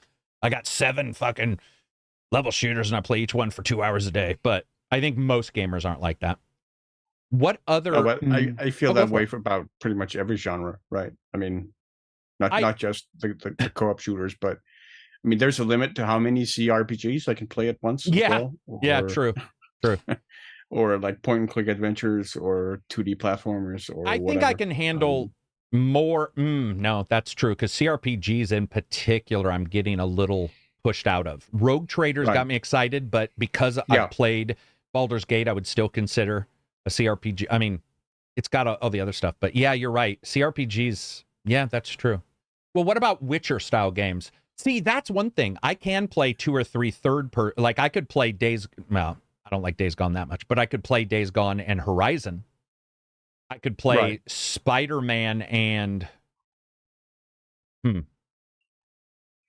Right, but if you play Back 4 Blood and then immediately something else comes out that's of the same type, would you be okay just like immediately going into that? If I wasn't a reviewer, probably not, because we were talking about games that we wouldn't want to play again, and I said Horizon, but I played Horizon 3 times for 3 reviews on 3 different platforms. Yeah. Right. And I enjoyed it each time, but I was forced into it because it was I was like, or Spider-Man, that's what it was. Sorry, I said Spider-Man I'd only play once. I actually played Spider-Man like 3 times. Well, I did Morales twice maybe, and Spider-Man twice, but I was forced to. And I enjoyed my time in both of them. But yeah, that's a good point. I hadn't thought about that. There's just too many, and this is Jagger. He says there's just too many, and a lot of them do the same thing that don't feel like that I don't feel like doing again. That is true. If they feel if it's like, oh, it's a Warhammer skin, then for example, Vermintide, I would rather play Vermintide 2 than Darktide. Does that make sense? Like, I'm just like, well, even though one's ranged and one's not.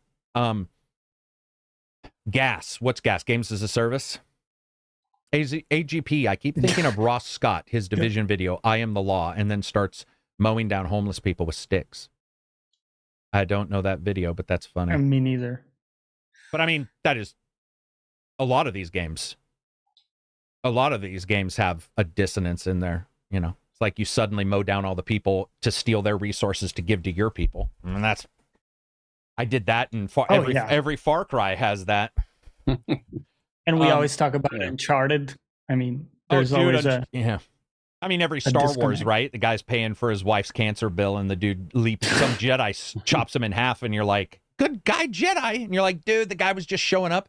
Security guard getting paid a little extra to work on the weekend to pay for the insurance payments." The Jedi pacifism really comes off. Oh yeah, dude! When they cartwheel in, do a back, or it's like Neo in the Matrix. The guy's just guarding a fucking door, and he shows up and he stabs him twice, and we're like, "Neo's fucking cool." And you're like, "What about Bob?" We were joking about that in Liza P, where like Johnny was facing this guy who was just standing in a room, and we're like, "What's this guy here for?" You know, the poor dude was probably just working on the side, and Johnny goes in, beats him to death with a wrench, and you're like, "Dude." He got the shit shift. He was just sitting there at night. Yeah. I'm okay with dissonance, though. By the way, I'm teasing it. But what else do we got for news? Do we have anything else? Did I cover everything in my? This gets brought up sometimes. I don't cover everything in my. Oh, FSR 3. Okay. So this is exciting and a little disappointing, but FSR 3 was announced. It's in some crap games like Forspoken. Like, we won't even go there. I don't know why that's one of their premier games. But not only does it improve frame rates, the way they're doing it improves latency, which I thought was interesting because DLSS is one of its handicaps is that it can add a little bit. And it looks to be really good. It doesn't work with FreeSync, which sucks because like that is a very weird. Whatever they're doing removes its compatibility with FreeSync, but seems to improve the latency a great deal. Improve it, make it faster. Which that is a trade-off. You have to use your own, monitors, G or G-Sync. You have to use those. You can't use FreeSync. But I don't know about you guys. I'm just happy about it because I don't know if you guys saw, but No Man's Sky did their FSR, custom FSR on Switch, and it looks good. It's still got frame rate issues, even with FSR, but it looks good, and it shows like FSR, DLSS, XESS from Intel. I'm excited to see these new upscaling techniques, as long as they work well, coming about. FSR is free, too. It doesn't require an NVIDIA card. You can run it on anything, which I think is awesome. We'll see it in consoles, right? I'm absolutely sure, both Microsoft and Microsoft and Sony are trying to get it all supported in their games. But I don't know about you guys. Yeah. I'm excited to see it improve latency, too. I was surprised. At least in what I saw, it looks like it's improved latency. So any system can run that, right? Yeah, anything. So, PS5, Xbox, all these guys can. Yeah, they can all, and they can do it because their support is high enough. I think it's 2080s and above for NVIDIA cards, which is, if you're running a 1080, you're pretty behind the scenes now anyway. You're behind the times. But yeah, I'm excited for it, man. I mean, I like to see improvements, that kind of stuff. When you got a Switch that, by the way, I don't know if you guys have seen this, but No Man's Sky, the jaggies and everything totally cleaned up with this. Like it is a dramatic improvement to No Man's Sky on the Switch, which there was only one way to go anyway, which was up. Because the resolution on No Man's Sky on the Switch is like 12. Now it's 24, but it looks like you should see it. Like I'm genuinely excited to see what FSR can do. Because again, it's free and anybody can run it. Even Intel chips, like that kind of stuff is awesome to me. Do you guys have an issue when you play PC games turning that kind of stuff on? Are you guys like native? I know like Obimus is like, it has to be native, and I'm like, not remotely. So you'll turn whatever on. I'll be happy to turn it on. Yeah, me too. Like I'm like, if it improves, I will definitely turn it on. If it improves performance. Yeah, I would go performance over native any day. Yeah, I think I'm pretty much there too. I don't like the ghosting that you sometimes see with some of them where they have like almost a motion blur on movement. But they'll fix it. What about you, Johnny? Are you like? Oh yeah, especially because I game in 4K. So anything I can do to get some frames, man. Yeah. I'm happy to do so. I've never noticed that latency. It's interesting you mentioned that. Was there a game where you turned on one of those and you felt something? Yeah, with DLSS in particular, frame gen, it has to be the frame gen. Normal DLSS doesn't really have too much of an issue, but frame gen for DLSS has a tendency to up the input latency. But if the game's already fine, then you'll probably be fine. If it's not, or if it was right at the cusp, you might notice it. And it also depends on your sensitivity. It depends on if you're using a controller too. You can hide a lot of shit, by the way. And I always tell people this, if they're like, oh, Cyberpunk, for instance, you have some latency if you're doing streaming. And I'm like, change your sensitivity on your gamepad a little bit. And you may notice that the dead zone in the gamepad being smaller makes it feel like it replicates basically exactly what you had prior. Huh. And it's difficult because, like I said, people are sensitive, and this is just a patchwork fix. But I have noticed that when I talk to people about that, adjusting sensitivities on stuff, sometimes they can get it to the point to where they can't really tell a difference. It just depends. But DLSS 3 in particular, frame gen, yeah, it can add some pretty severe latency in some games. I think Cyberpunk is one of them. People can correct me in the chat. Shanky says FSR 2 is horrendous in Starfield. On 4K, it makes sense, but below that, it's just blurry. Yeah, that's the problem, right? I think 4K is what we all play at, or 1440p, I would assume. And I think 4K is just bandwidth intensive, man. There's a lot of pixels you're pushing around. Yeah. You have to have I didn't notice card. any latency with FSR2 in Starfield, but I'm also playing with a controller. I can pick it up. And you're here. a 3090, right? Yeah. Yeah. It also depends on how many frames you're getting. Also, weirdly enough, if you crank the graphics up, and so the game can't display the full amount of frames to your refresh rate, it's actually better than if it's waiting around. So if you cap it at 60 and you turn frame gen on, it'll have way worse latency than if you just say unlimited, because it's not waiting. Nothing's waiting. It's delivering it instantly, and you're not waiting for 4 frames to be delivered. It's a very odd. I mean, it's a patchwork fix right now. DLSS isn't perfect either as FSR. But when games start getting built for it, I know, I did we notice don't want optimization to be bad, though. Go ahead. Yeah. I was going to say in Lies of P, because the parry window is so tiny. I don't know about your experience, but I think everybody's agreeing on that. It's very small. I did notice that. So I have 2 controllers here. I have this is a normal one, and this is the Elite. And with this one, I noticed the timing on the parry was off. Like I was pressing the button, but it was a bit delayed, just enough. And again, the window is so tiny that the difference in, like latency from the controllers was noticeable. Where on this one, I needed to anticipate stuff more and almost like predict, like press a bit early. And then in this one, it would be instant. I would press it and it would work. So just interesting there. Yeah, I mean, especially if you have a latency that pops up over the next frame, and so you're adding, 13.3 milliseconds, whatever, to your next frame on top of it, you can have something that appears fine in one way, and then, like you said, even if a controller wireless, whatever, if it's got like 4 milliseconds difference, and it's tapped onto everything else. That's why I always tell people, try to not use receivers unless the receiver at your home theater is known for having no latency. Because I've had friends come over and they're like, oh man, this is so much better than mine. And then we go to their house to fix, and we find out they're running their HDMI cable through like 3 things. Oh, yeah. And each one is adding, it can add 1 or it can add 15 milliseconds. It just depends on whatever it is. So you can definitely get it. And it's just more points of failure, right? Where you can have something go wrong. Yeah. Well, it's almost like anytime you have processing on, like you'll see people with TVs, it's like turn off all the processing because those can add latency. I have an HDR mode on mine, fake HDR. You can turn it on games that don't have it. It's like 70 milliseconds. It's unplayable for, any game that requires action and reaction, it's unplayable. If you play any point and click, you can't notice it. But if you play anything like, like you couldn't do Lies of P. Oh, yeah. I don't think I could if you play Lies of P with like 100 milliseconds on top of everything else, that would be rough. That would be rough. Big Daddy says, bro, that's exactly how Sekiro was for me. I hated Sekiro for so long because my controller's slight latency. Yeah. Wow. I mean, it just all depends. Yeah. I don't know about you guys, but like checking into latency, you'll find a wireless is faster sometimes than wired because it's going through a different. Yeah, we never know. It's so many things, right? It could be your dongle. Like if you have a bad Bluetooth dongle, that can make a difference. Dude, how many times?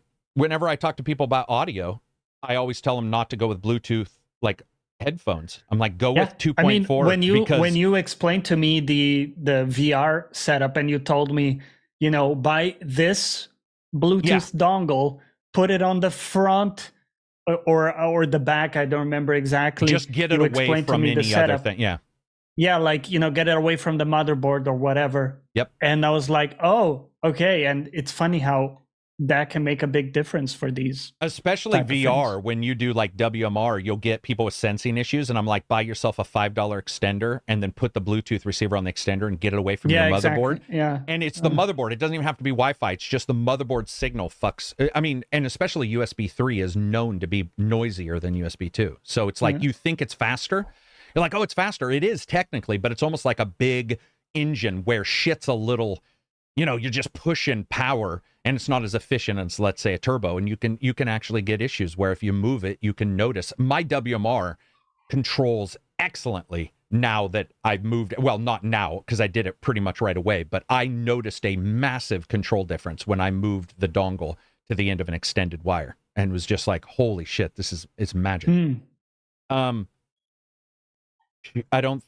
are talking about bandwidth caps.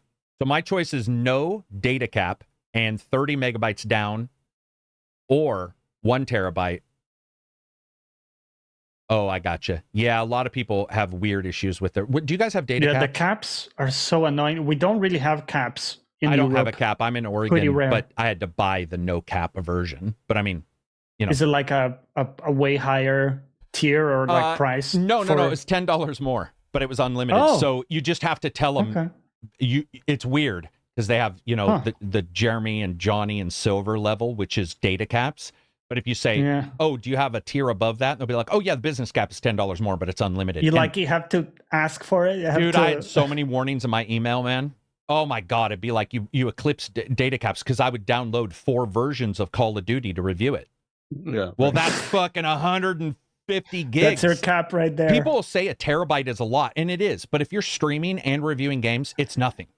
And maybe I'll download it onto 3 machines, and this is prior to Steam letting you share the network. Now with the Xbox and Steam, you can take that data from local machines. I wasn't able to. And I mean, we would get a warning every fucking day. Be like, dude, you're past the data cap. And yeah, I just asked him, it was $10 more. Liam, SEK 50 super chat. Would you say that it's worth buying a 4K monitor for PC right now? I've Swedish heard currency. Swedish. What's SEK? What's it stand for? Swedish crowns. Thank you. Monopoly money. Yeah. I've heard there's a problem with scaling in Windows, for example, on 4K. Yeah, so scaling on Windows 4K, strangely enough, I run into that even with my monitor. I have to set 4K scaling for text to 110. Otherwise, it's really small. And I have good eyesight now. But I would say a 4K monitor is fine. You just have to make sure that if you're going with HDR, you have to get one of the brand new ones, and they cost a lot. Like monitors are always more expensive than TVs. It's a premium. Did you guys go with 4K? We're all 4K monitors, right? I have 4K monitor. You have 4K monitor. I think I probably could have done just with a 1440p. Yeah. 1440p is a sweet spot. It was really right? necessary for me to go 4K, but yeah. Yeah. Dude, I still remember when I made the jump from 1080p to 1440p. That was I was having a physical reaction to it. And I was playing Vermintide 2 with you, Karak. That was I just happened to remember it. And it was incredible, the sharpness, you know. But then the jump to 4K, which was more recent, obviously, it wasn't really that, it was nice. It's a nice addition to the sharpness, but really not something I even remember compared to that other. It also depends on where you sit, Johnny, because like if you sit closer, 4K might be, it depends on your mid-range, but you might notice 4K more. You might notice 1440p. It just all depends. And it depends on the game and it depends on all your settings. But I would agree, especially when I see somebody who's doing, we all did this. I remember having a 720p monitor and a 720p TV and being like, wow, this is so much better than SD, because I grew up on whatever SD is, 360 or 460i. Interlace, so it wasn't right. And then you do the 720p and you're like, wow, and then you go to 1080p and you're like, holy shit. But once you get into 1440p and like 4K, distance matters a tremendous amount, and size of the screen. And if it's a good monitor, because you'll get some monitors where their font isn't sharp. It just back in the day. Now I think they've all sort of been like, there's this minimum. But when you're switching tech, when 4K became a thing, remember you'd get a 4K TV and you'd have a friend go, my game feels like shit. And I would look at their latency and like, oh yeah, it could run 4K at like 240, latency, millisecond latency. And you're like, holy shit, that's unplayable. And now TVs have all caught up. Like everything's, I think 4K is the end. You see 8K, 16K monitors, dude. Unless you're doing an NFL football game Damn, dude. and displaying it for 80 people, If you're looking at a, like super close, maybe you can see the difference. I can say where I notice the difference. I'm just gonna say it. Do you guys know what I'm gonna say? No. Porn. But if you see a are low you actually like real talk? Are you going for like full 4K? If you do not, and this is especially noticeable when I was doing the reviews for the headsets for VR, definitely noticeable because the screens are near your face. Absolutely noticeable. It can look like a blurry pyramid head, scary horror movie mess. Because very often, skin tones is what we can say. Skin tones. because you'll see like a very low res video to begin with. So yeah, but I mean, if you got thumbnails up on a pixel, you're not going to notice it, right? But if you get like a big 4K TV and you get the same video, you're like, I got glaucoma. What it's like Vaseline. It's especially noticeable because people have unlimited pixels on their skin, like they're not a character. They're not made of pixels. And so movies, I've noticed it, especially when I jump to 4K movies, like where they're native 4K, they're source, and so you get a Blu-ray, and you put a non-mastered like Babylon 5, and it's 480p, and you're like, these people look messy. They look like their face is melting into the background, and then you see 1080 and 4K, and you're like, holy shit. Karak and his 4K sensor, Jav. I think he means Japanese. But look, Karak gave the cam. I just knew what was coming. Yeah, I mean, that's the honest truth. Like when I looked at any of that stuff, especially in VR, you definitely notice because that I was just trying to prove that distance matters. Distance is a big thing. What else do we got? Is that about it for us today? One last thing. I saw that Hades announced they're starting the early access in I think it was Q2 next year.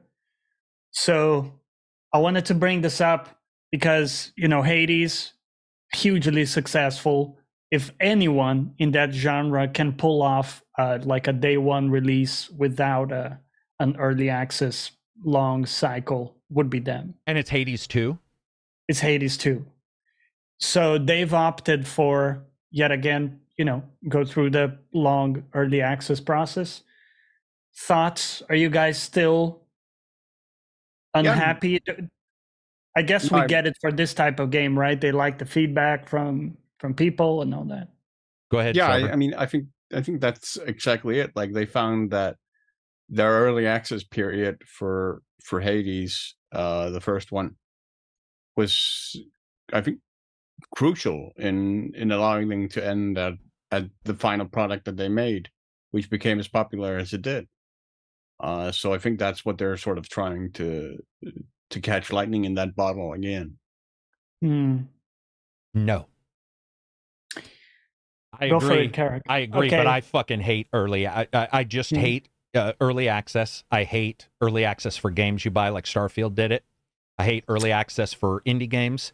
I hate early access. I'm done. I just hate it. Man, for me, the lengthy 1 year, 2 year early access, I am so burnt out with that. Give me a tight, if you tell me, listen, we're going to have an aggressive 6 months of people playing it, gathering feedback, applying stuff, and then releasing. Okay, I'm okay with that. But this like 1 year, 2 years, I don't see it. Especially in a game like Hades, where they have a great formula to build from. It's not like they have to rework the wheel. Yeah, remake the wheel, right? So realistically, sure, there's always stuff to tweak, but I don't think it's warranted, this lengthy. To be fair, they haven't specified how long it's going to go, but we know from experience, early access cycles are at least a year. I mean, I agree that it did fix, it did whatever the balancing and stuff like it did. Like it needed it for its success, but I just, I mean, I just hate it.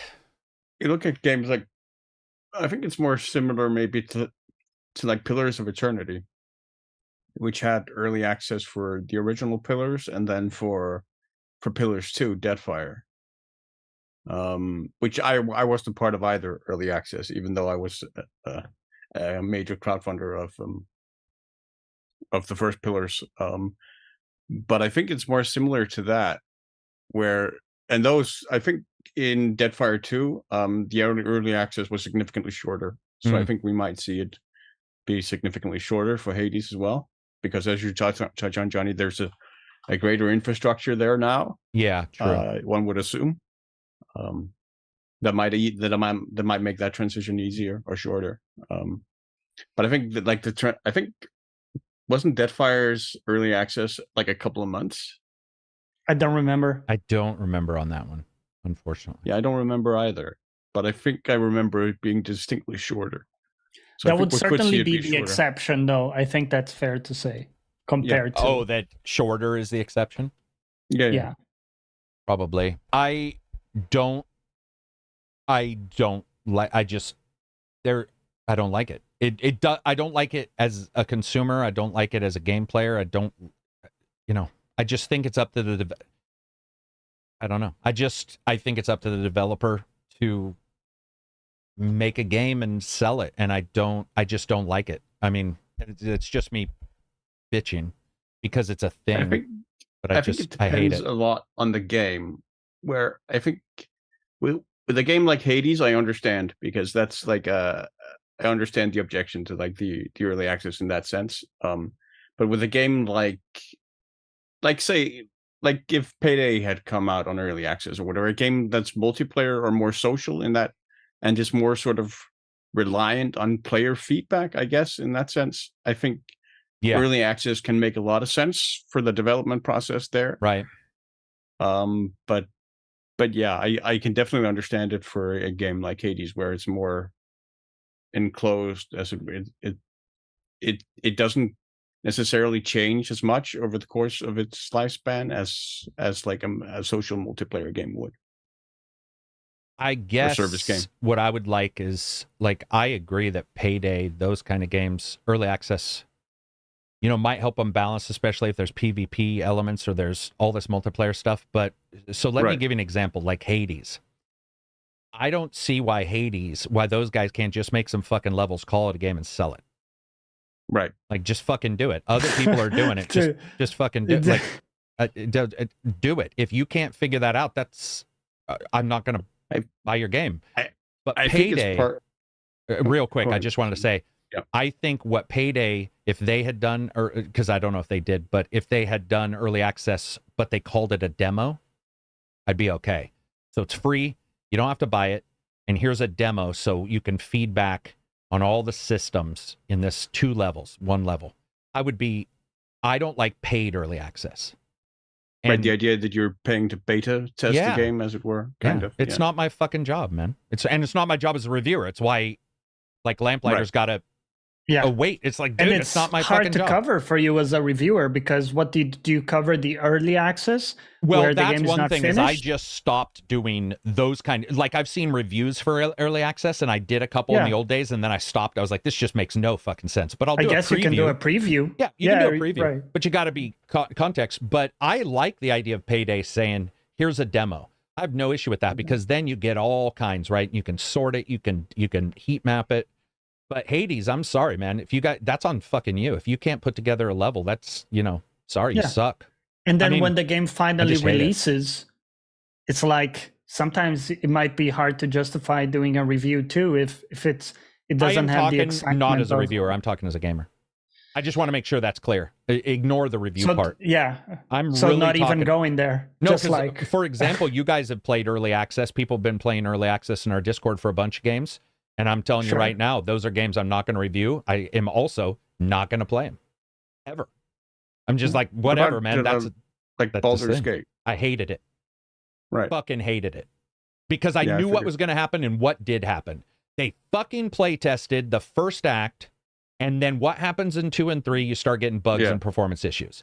And dude, by the way, mine weren't even near as bad as a lot of other people's. I had a pretty good, solid like time with Baldur's Gate 3, but I did notice and I talked about it in the review, times where the frame rate was tanking, times where this, and for a lot of people I've heard, there's more bugs in Act 3. I had a couple, but I didn't have enough to like hate the game. Interactions and stuff like that. Yeah. And I'm not going to fight Larian because I like them as a studio, but and it obviously worked. Baldur's Gate's incredible. But Baldur's Gate Act 3 is certainly not up to snuff when you compare it to Act 1 when it comes to its technical. Right. And that is, to me, a demonstration of exactly one of the problems we can have with early access. But if they had said, here's 2 levels of Baldur's Gate 3, and it's a demo and it's free, that is a completely different thing. What I really want to make sure people know, made it like part of Steam Next Fest or something. Yeah. I don't mind free, but when you start asking me to fucking test your game, screw you, man. It'd be like, so when you give me a free, you're an author, let's say, and you write the first chapter of your new book, that's free. Sometimes you'll see them in their prior books, which is a little shady, but a lot of publishers or authors will just be like, here's my first chapter, it's on my blog. If you said, here's my first chapter, it's on my blog, it costs you $5, I'd be like, no, it doesn't, because I'm not buying it. Like, fuck you. If you can't figure out how to do the spoken word right, then you're not an author. Like, I don't need to pay for your early access first chapter. Fuck you. I don't need to do it with games either. Give me a free demo and let me play. I think Payday, by the way, we've seen it. You know, you've pointed out it had all these technical issues from it. Imagine that, right? I mean, they actually did have some like early access. Had an early access for. They had early access for like particular editions, and before that they had betas. To sort of, so and those evidently completely failed. Wow. Yeah. So I guess here's the thing. I am not a team with any game developer. And so their failure is theirs. Even if they did a paid early access, their failure is theirs. If they did a free demo, their failure is still theirs. But at least with a free demo, you're not, like, I'm not paying you to test your I just don't get it. Like, it. And by the way, I feel the same way with Starfield's bullshit 7-day early. Like, and that's what we're starting to see, right? These companies say, here's the problem I have. If the game is fucking ready, the game is fucking ready. And I do not think that a consumer should have to pay $20 or $40 to play your game that is obviously fucking ready. And if it's not, and you're charging people $7 to play your game and you still have 2 or 3 patches before it fully goes live, that's also not okay. It's worse. It's like, hey, dude, this game isn't ready. Buy it and play it early. And you're like, the fuck are you talking about? I'm not going to. I don't like that trend at all. Do you know why? We're seeing it quite a lot. We're seeing it quite a lot. And I will fight for the developers on one thing. One reason why developers don't do this, and I did ask 2 developers about this very particular thing. Are you worried about data mining if you release a demo? And both of them stated the same thing, that one of the biggest worries that they have is somebody will data mine and they'll have a file in there with a DLC name of a cool fighter that they want to release for Mortal Kombat, and it gets full leak of And by the way, I agree with that, because one of the reasons why I've stepped back getting angry, why a little bit this from feature leaks. was clearly in here 3 years ago. Why has it been cut? No, so I'll fight for the developers on that. I absolutely, it's a different thing though. And just because you're having a difficulty does not mean you offset it to the consumer and tell them to pay for it. It's like, your difficulty is yours. Pay people to cut it from the INI files and remove. That's on you. That's completely fair. That's on you. Yeah, it's unfortunate, man. I think from the point of view of developers, I think early access can be a great way to like forge a relationship with its community, especially if you're like vulnerable, if you don't have like brand recognition or massive visibility. Can I ask you something though? Yeah, of course. Wouldn't a demo also do the same community building if it was free? It would, but that would not be as financially. Yeah, true. Yeah, exactly. Yeah. Because that does give you like both an economic buffer, and it does also allow you to like forge that relationship with the community, and maybe make some changes you didn't have the money to make it. Yeah, I get you. But I mean, there are obviously downsides to that as well, just like there are upsides. Like, that can also damn a game, because very, very, very easily we've seen that the community can turn on you very, very quickly if there's an aspect of the game that gets incorporated that they don't like for whatever reason. Yeah. So it's a very, very fragile way of sort of developing a game. That is true. Fragile's a good, like, it's sort of like, yeah, it could work. It could also spectacularly backfire on you. Like, spectacularly. Chris Mueller's a member. Welcome, Chris. If you tweet me on Twitter, I can get you Discord access. I appreciate it. Yeah, that's true. It is like, I love the community thing. I believe in demos if you're going to do anything, I guess. And by the way, regardless of anything, I absolutely do not believe in the early access paid for shit. And Microsoft, they have an issue with it. I can't remember if they're doing it with Forza, but they did it with Starfield. That's Bethesda too. I was just like, what do you guys? Yeah, EA and Ubisoft used to do it all the time as well. Dude, Harry Potter. Remember when EA released a game in the early 1 week or whatever for EA, whatever your premium member is, and reviewers didn't even get it. So you could quite literally just have the premium version and play the same. It just made no sense. Like, a lot of that stuff doesn't make sense. I think games are digital, so their delivery systems are obviously different than my example of a book isn't the best, but I just hate it, man. I think that worked. I think, in all honesty, some games too, like you said, Hades. I'm just looking at Hades 2 going like, why the fuck do you guys need this? But you are right that if you're a smaller dev, and maybe that'll help you make some bigger changes that a free demo wouldn't. I think it's also, I think maybe the Hades community also just they want to be a part of it or whatever. Maybe there's that sense there, and the developers recognize that. As something the community wants. And it worked for them, so they can say, listen, this worked for us, right? And for everybody else, because everybody else in that space does it. Yeah. Like in the roguelite scene, everybody is doing the early access thing. But it's what kind if, of the what game if in town. Somebody didn't, and they made a good roguelike anyway? I don't know, like, just because everybody else is doing, I mean, we have had that. Yeah. I mean, we have for sure. Salt and Sanctuary. Salt and Sanctuary didn't have early access, did it? Did Hollow Knight? I don't think. Did Hollow Knight 1 and is 2 out? I can't remember if 2. I think 2's out, right? Hollow Knight 2. I could be wrong on that. But did Hollow Knight? Yeah. So some of them may not.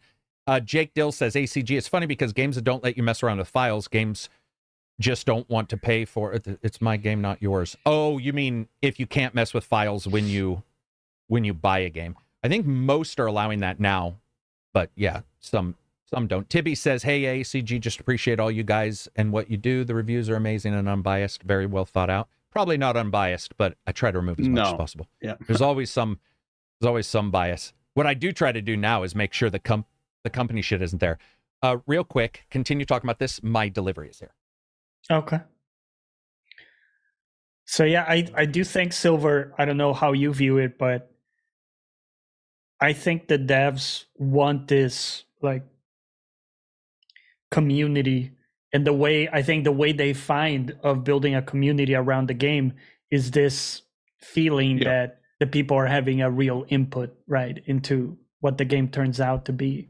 So if people think, these weapons are great, then, they're gonna focus on those. So maybe that's an element too that matters. Yeah, I mean, I think you're right there. It's a way of sort of giving the community a sense of ownership over the game as well, alongside sort of the developers. Well, if you pay for something, you should have some ownership. Yeah. True enough. Hush Al Ghul, $5 super chat. There are developers that add their game preview to Game Pass. Why not do the same with Hades 2? People that will test the game for you. Well, that could be because Game Pass doesn't offer them a deal that they want. But I do agree. I think that's the thing is we've got all these ways digital companies can release their games, and it's working here, regardless of my hate. It's obviously working. Early access is working, despite I can bitch all I want, but people bought. I mean, Starfield is at 10 million players. If you assume only a fourth of those bought it, it's a freakish amount.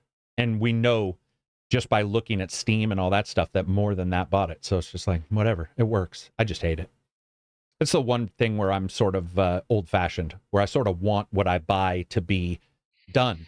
If the word "the" was missing when I bought a book, I'd be pissed. It just makes no sense. And we get that in games. But we also get, like you guys said, the thing, or Silver brought up, where people can get pissy really quick.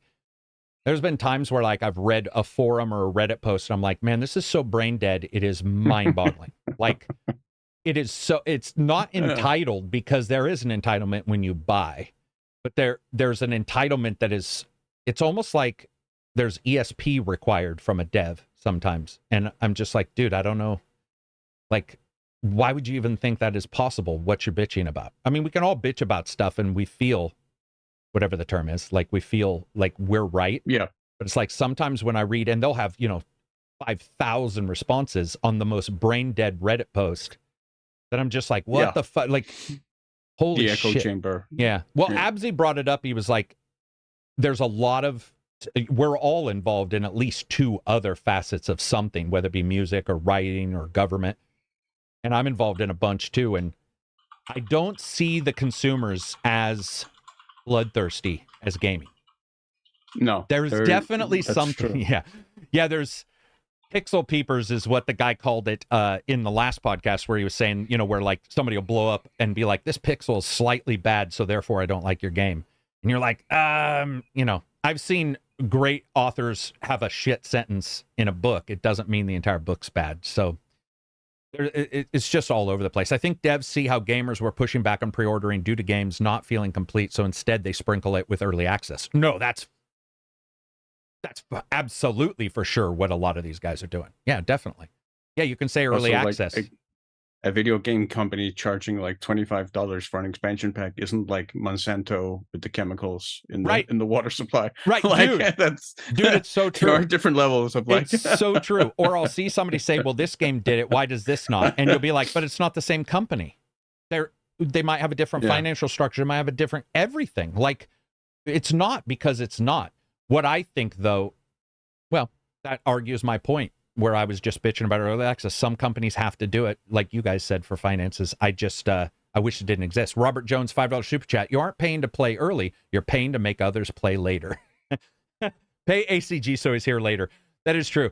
You're just, I don't know, man. It's messy. It's digital. It's always going to be like, we saw it with music too. You guys remember, like, for the longest time, buy a CD.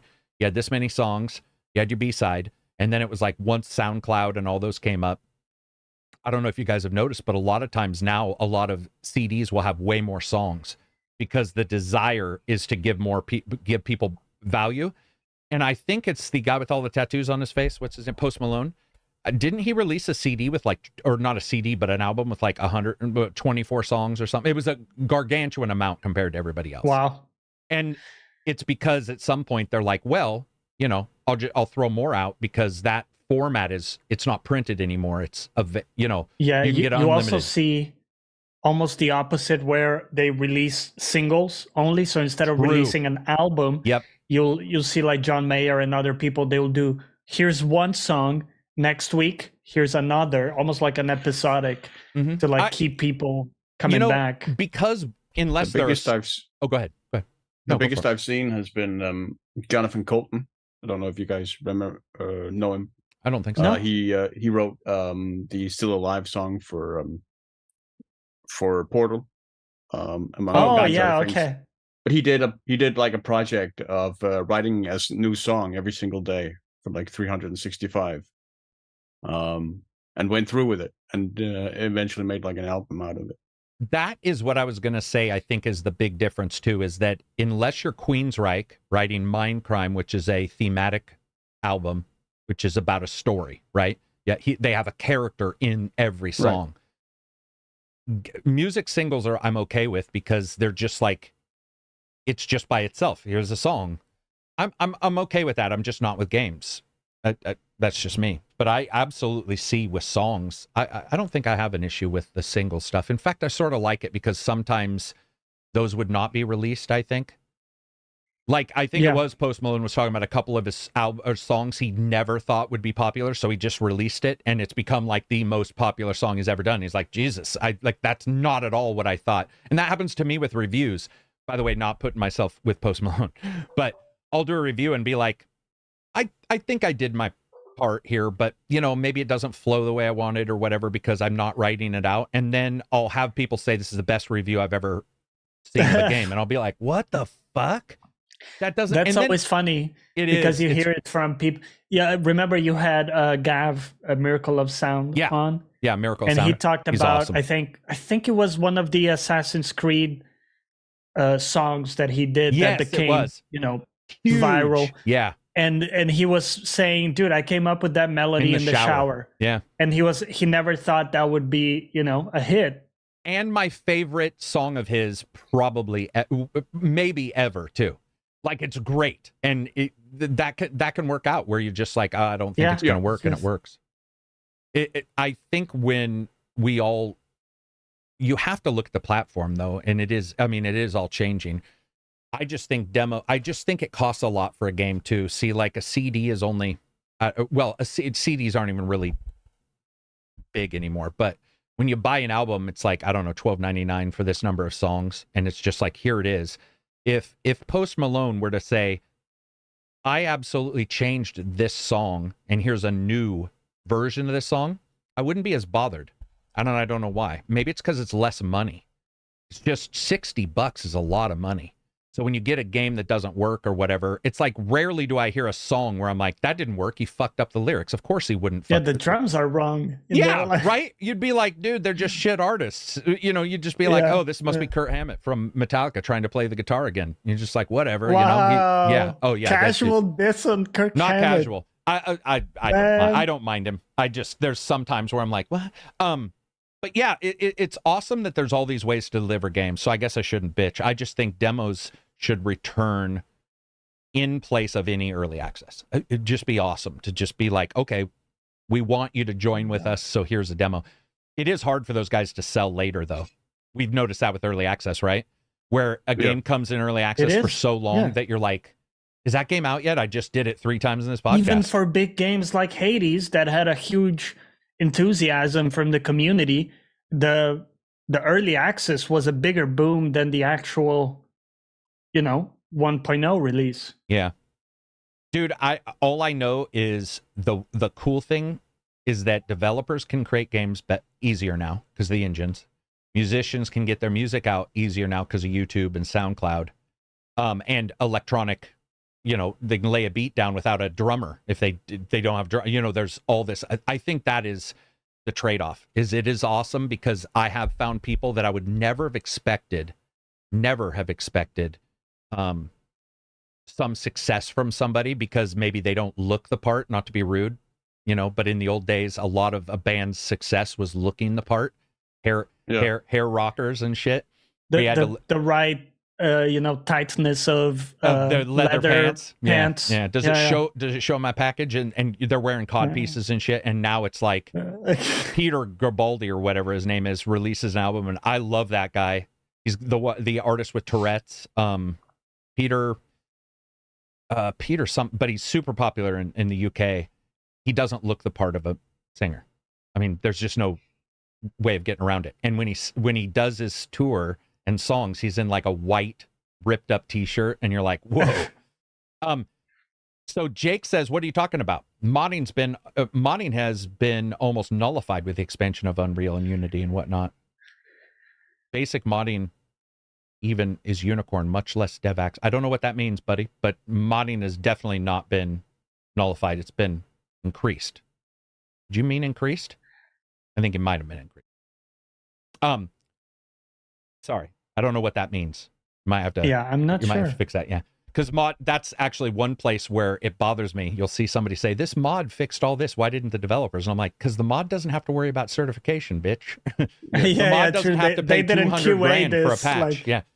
Dude, did you see the old prices? The old prices for patches on Xbox? Their mod might affect other things necessarily. Oh, yeah, dude. I had mods. I mean, I love them. I had so many mods in my games, guys, that would corrupt my save a month later. And unexpected. Louis Capaldi. Thank you.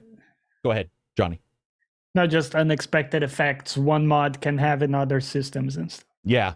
It's great, though, that you can do them. I mean, mods are awesome, but I never listen to the why isn't it what disappoints me? It's kind of like faith in humanity, lowered. significantly. Yeah. Every time there's a new big game and there's a mod scene, immediately the first mods you see are like big boobs, nude girls. Yeah. And I'm like, come on, guys, are we not better than this? Where's No. my, survival? Where's my like pretty planets mod? No, it's always like Tifa is naked. I mean, Here's a there's- tight dress for the Resident Evil lady. There's a reason why most of the graffiti you find in Pompeii are penises. Penises. Yeah, Yeah, for sure. You know That's why? the one thing. Well, and they 20, created like 2,000 years ago. they created memes back then, right? I mean, that like cave drawings were the original memes because you couldn't write the words, so it's like that became like that is what it is. That's why whenever I hear somebody, I don't know about you guys, but I love studying like ancient cultures and stuff, and you'll hear this ancient culture scholar come on to Joe Rogan, or I'm just mentioning him, but a big podcast. He'd be like, well, technically we looked at this thing and it shows that an eclipse and a tsunami happened at this time. And then you go and look at the rock that he looked at and you're like, dude, that could have been heat rising off a rock. That could have been bacon. It could have been a chick's butt. Like, what are you talking about? There's all that interpretation, but a penis is a penis. Sorry. Whether it's circumcised or not, most people who drop penis on a rock 10,000 years later, aliens will land and go, we don't have those anymore, but that's a penis. I know a penis when I see one. That's a penis. Even a vagina is harder to draw on a rock than a... You'd be like, is that a cave entrance? But if you see a penis, you're like... Or you can assume it's a spaceship. But there's usually no doubt. I mean, one of my favorites is like there are these famous like hill drawings. With the horses? Where you only see them from like way far up out. in the air. They're basically they're basically made for like the gods to see them. Yeah. And one of them is like just a guy with a huge erection. Yeah, from, dude. like thousands of years ago. Because back then, it was that was virility. I mean, that's why all their gods were fertility because that's another thing is I remember talking to my history teacher and he was like, the reason why those were big was because also childbirth was so dangerous. I mean, by the way, an actor's wife just died 2 days ago. 26-year-old, had her baby, breech birth, gave the baby, everything was fine. That night she died. Like fluids got in her lungs and she died. And so, birth is dangerous. And so back then they were always like, please make sure my son comes out. I mean, that's with one of the major... That's one of the major sort of historical misunderstandings when people hear like median age for old history, that like the median age was 30. That doesn't mean that the average age of people alive was 30. It means that most people died before they were even born, or like a couple of months after they were born. Well, it means that most people who then lived on to that, if you survived your birth and then went on to like adulthood, you could reach like 40, 50, 60, or maybe even older. Like it wasn't that like the median age of like 30 didn't mean that like when you reach 30 you would drop dead.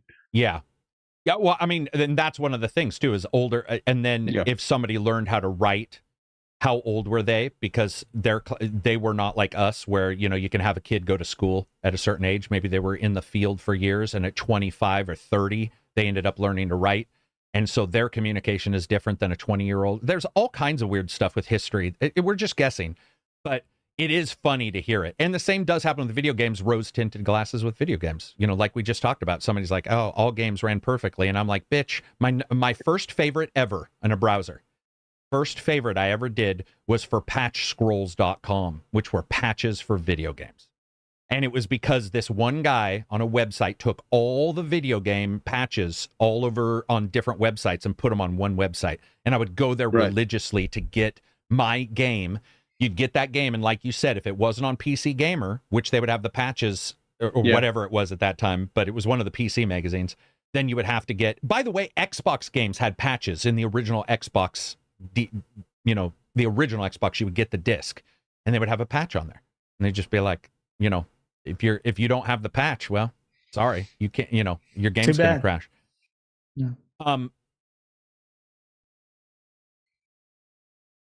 I'm trying to read Jake's still talking about, he says, and that whiny nonsense about the puppet crowd is a thing that I think that we live in a world where Ubisoft sells you what used to be a developer console command.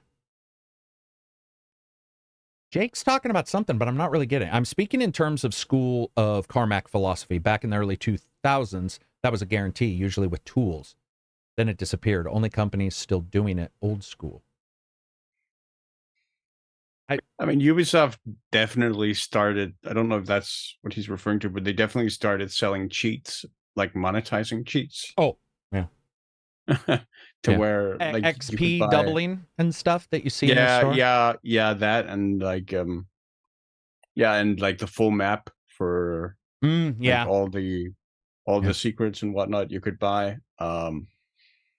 But like with microtransactions. Let me also say this: I totally like Black Flag. I totally agree with like what he's saying, what you're saying. But I would also say that there is a thing where you're paying for a bit of knowledge that you don't want to dive into your INI files.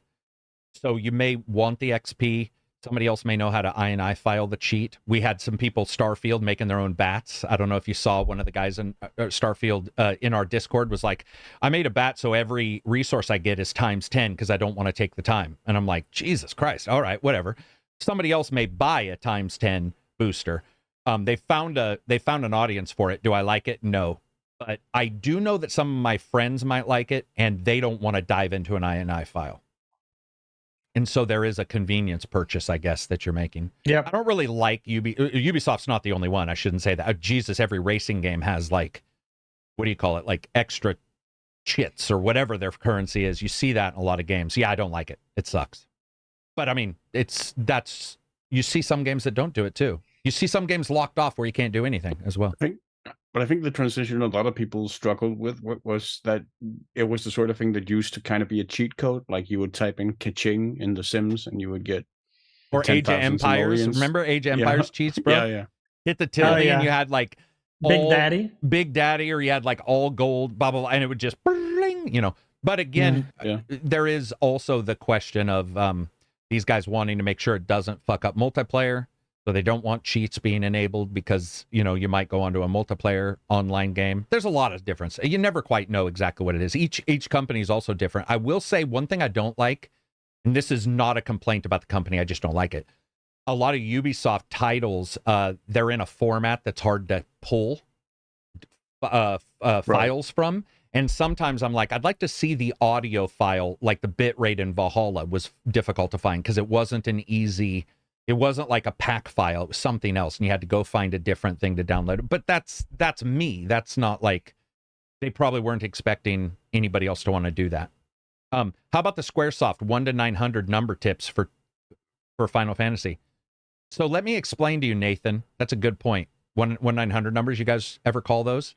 Game, like you call up and be like, not for games. No, I never. I got into the industry because I was always calling Sega because I couldn't beat a guy in Phantasy Star. And Steve, he was a client support center operator, which is probably why I got into client support when I got older and started setting up call centers. But I would call him all the time. He gave me his home number.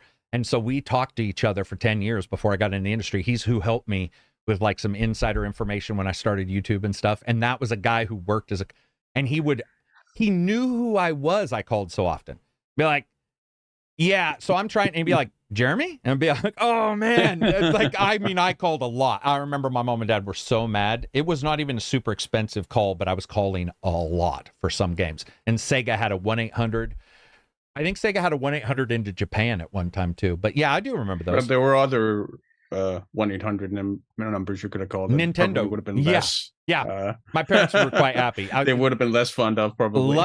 Luckily, phone sex doesn't turn me on. Yeah, audio doesn't work for me. I gotta see it. But that is, shout out to Steve. No, I talk to Steve all the time. He's not even in gaming anymore, but that's the joke of why I always bring up Steve, even though Sleeve's name is Steve. You always mention that. Yeah, because he's the customer support person. He did. And when he gave me his home number, he's like, dude, you're spending way too much. And this was before my parents bitched. And he's like, just call me at my house. I saw in a show, the lady was calling. She was playing Tomb Raider, and she was like stuck in a level, and she was calling a number like, hey, how do I get out of here? And I thought that was bullshit. I didn't think that was real. Bro, it was a big deal, I had man. never seen that. Yeah, no lie, Johnny. It's in the manual, at the back of the manuals for these old Genesis games. Be like, tips and hints. Go ahead, Silver. Sorry, I interrupted. I never called any of the official ones, but we did have like an independent like games retailer who offered like a hotline service. that I Oh, did call up smart. on Yes, occasion. they were siphoning off a little of that cash, man. That's a smart move. Chris Not Mueller, bad. ZAR70. ZAR70. What's ZAR for currency? He says, what's your guys' most memorable jaw-dropping story moment, reveal, or twist in a game? So here's the problem. We don't want to spoil anything. So, most jaw-dropping story moment, reveal, or twist in a game. Dude, I was surprised by, I'm just going to admit it, KOTOR, the ending of KOTOR, I saw or thought I saw, but the ending was still pretty epic for me. And it's such a generic ending now. Like when we talk about it, everybody knows the ending of KOTOR, but I remember KOTOR 1. Oh no, Jade Empire from BioWare as well. Jade Empire's ending was phenomenal, and I was not expecting. You know, the twist of who was the actual bad guy, or Yep. Which one are we talking? Jade Empire? Yeah. Yeah, Jade. I don't know why. Because you know who the main guy standing in front of you is, and you're like blah blah blah. Yeah, but then you beat him, and there's somebody else. Yep, behind and the you scenes. find out that guy you just fought, really isn't a true bad guy, and you're like, oh shit, because he came across as the typical big armored bad guy. Oh, so that was epic for me. Do you guys have one that isn't a big spoiler? That's like a big story moment? Nier Automata had a nice. Oh, dude, yeah. I mean, you saw some of it coming for sure, but the way they did it layered like that, where you kind of I would agree with that. Peeling back the layers, that was pretty cool. Well done. Cheesy D says, yeah, he says end of Red Dead 1. And I will admit, I did not know, because I played that day one, and end of Red Dead 1 was, that guy. I mean, you sort of knew something was happening, because you guys ever seen a movie like Lord of the Rings 3 or whatever, where it takes 25 endings to get to the end of the movie, and you're always waiting for the shoe to drop? I was in Red Dead 1. I was like, what's happening? Something's going on in Red Dead 1. Like, why are they playing music? Why am I riding home? Why blah, blah, blah? And then it happened. I was like, oh, that's fun. Do you have any, Silver, that won't spoil? Yeah, I mean, the one that comes to mind sort of when I try and think of it right now is Ni no Kuni, Wrath of the White Witch. Oh, wow. Where you I don't even know that game. Where you have JRPG anime, like in the style of like a Japanese anime in like a Ghibli studio, like a Ghibli movie, yeah. Where you have like Shadar. There's a twist who's basically set up as being. It's a bit like Jade Empire, like, a little bit, where you get hints that there's another power behind everything, and then it leads up to a reveal, and everything reveals sort of around those characters, Shadar and Cassiopeia. I remember really, really liking and finding very effective as in terms of drama. I think games work almost better than any movie, because other than The Mist, which is awesome, but the ending of games, because you interact with it, you played it, you made, even if it's a linear game where you have, even if it's a point and click with no choices, you got to it. You got to the ending. And then when it surprises you, there's an investment there that's awesome. Bambeek, $6 super chat. This double podcast format is a win. Don't mind if you all go 3 or 4 hours. Well, that's pretty much the way it is. Like we're way over. We're not overtime actually, but we're at the. And somebody else mentioned. Hang on, my Dragon's dog's turned my TVs on. Okay. Somebody else mentioned the Dragon's Dogma ending, which is another great twist ending. Like honestly, the ending of Dragon's Dogma might be the best story Dragon's moment Dogma in the 1? game. Yeah, I don't know why I said one. There's only one, but yeah, you don't mean Dark Arisen is what I meant. You mean the main. Yeah, the main one. Good. Like Dark Arisen story is actually pretty good as well, I think. But I think. Wait, was it different? I thought Dark Arisen was just like a. Dark Arisen had its own ending, but I mean, it wasn't. Did it? Yeah, but it wasn't. Yeah, as epic it has as, its own separate story, it's got its own separate story. Yeah. Oh. Yeah, it's cool to talk about this stuff, because when there's something when a game hits a moment, like for example, I'm trying to think of the oh wow moments that like Bethesda always tries to hit, but it's usually not those for me. It's like it is usually the endings, and it's hard to get to for a lot of gamers. They don't have the time to get to an ending. But when you get to an ending that's good and feels like it paid off, unlike Mass Effect 3, when you get a good ending like Mass Effect 1's ending, where I had got there and it paid off, it's just, oh, it's sexy, man. It feels so good to get to an ending of a game. It just, there's something about it, especially when it surprises you. I remember being kind of, oh, go ahead. No, just, I've often found it to be like A video letdown? game endings to be a letdown. Yeah, more often. No, than I not, would agree. Unfortunately, yeah. I'm saying that when it is good, I agree. There's a shit ton. Like I said, Mass Effect 3's ending ruined the other two games. It was that bad. But yeah, no, I agree with you. A lot of video games don't know when to end, too. Have you noticed that? They sort of stick around, and you're like, dude, seriously, we're done. Like our podcast. Jake Drill says, I remember being kind of surprised that Monax actually did have your back in Max Payne 2. I just kept expecting her to flip the way they foreshadowed a sad ending, how it worked out.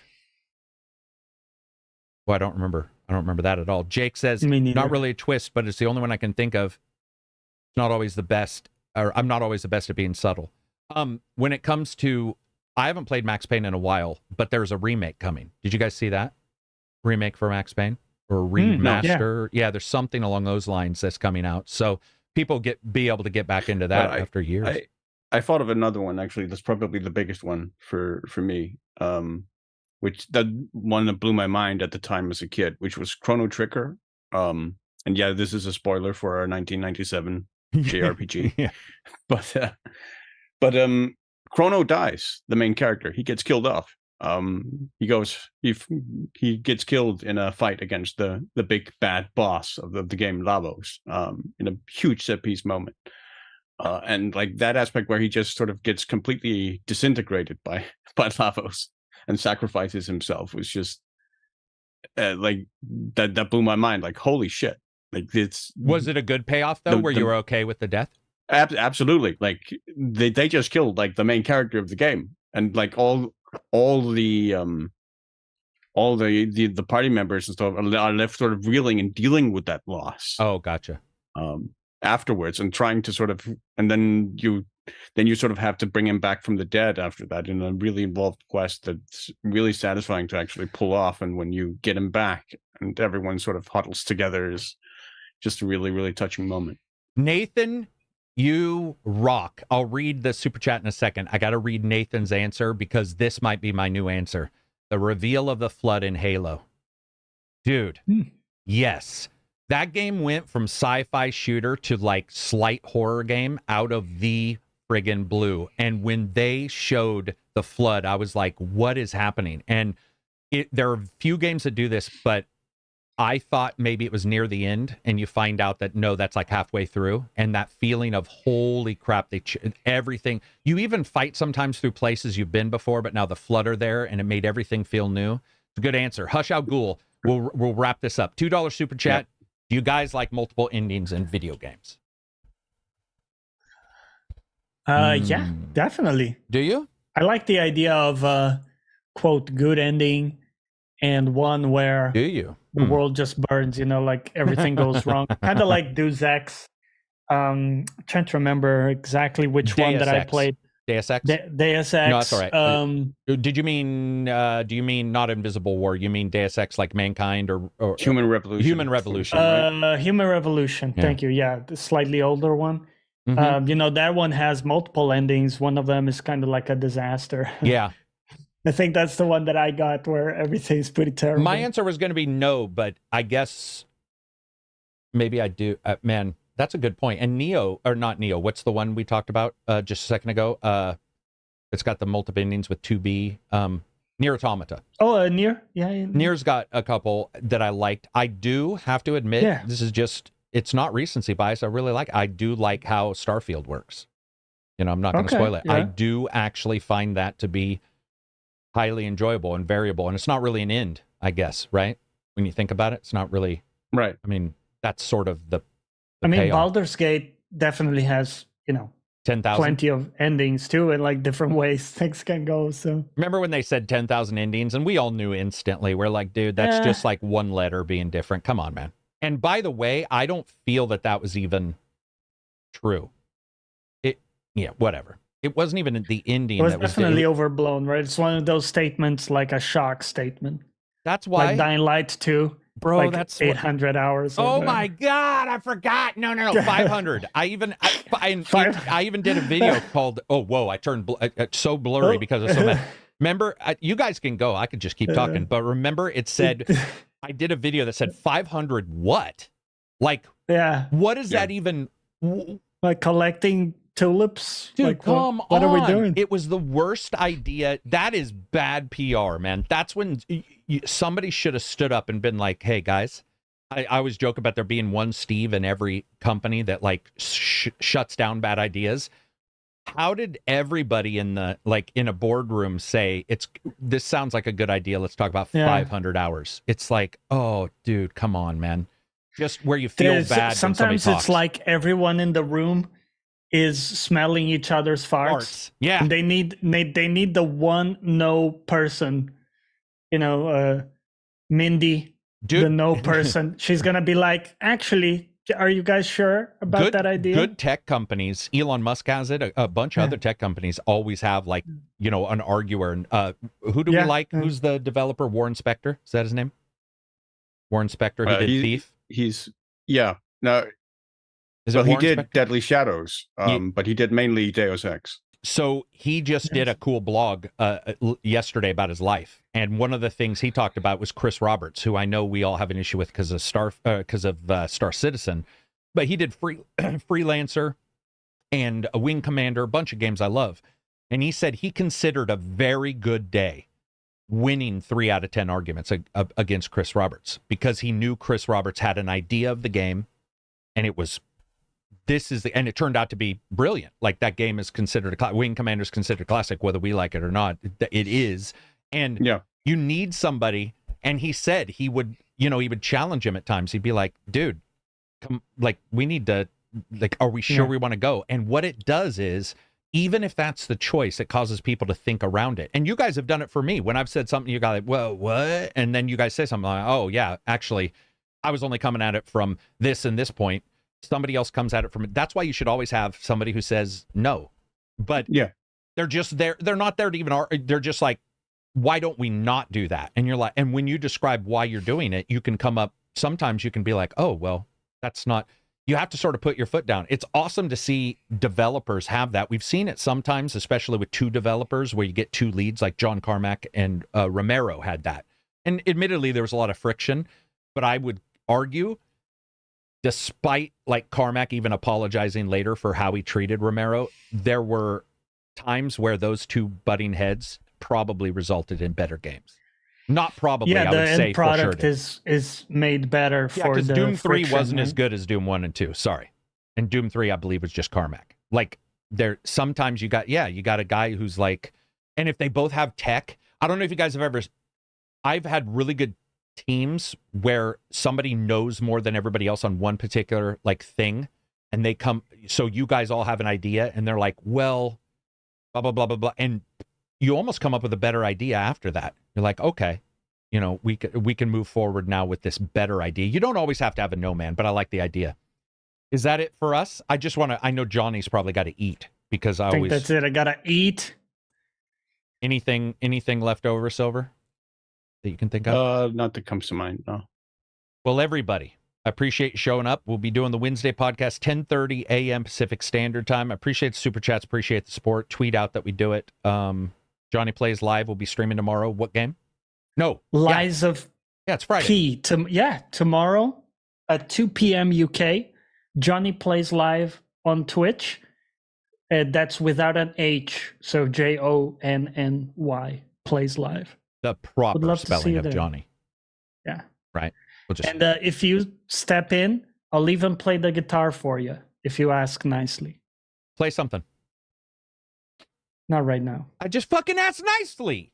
No, I didn't. In my stream. You pretty much demanded. Oh, come on. Play now, Johnny. All right. Whatever. See, Johnny, you gotta leave him wanting more, Karak. You can't just... It's not like you strum the guitar and it's over. You're like, guitar's done. I strummed this chord. We're done. No more guitars. I've seen this one I've seen this Cord. one thing. It's We're like done. a game player. I've played this one game. It's the best game. No other games are going to equal it.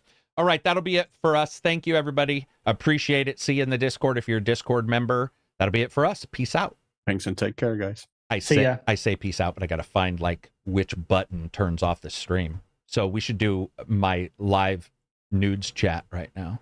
There we go. Found it. Peace out. It's always hard to find that.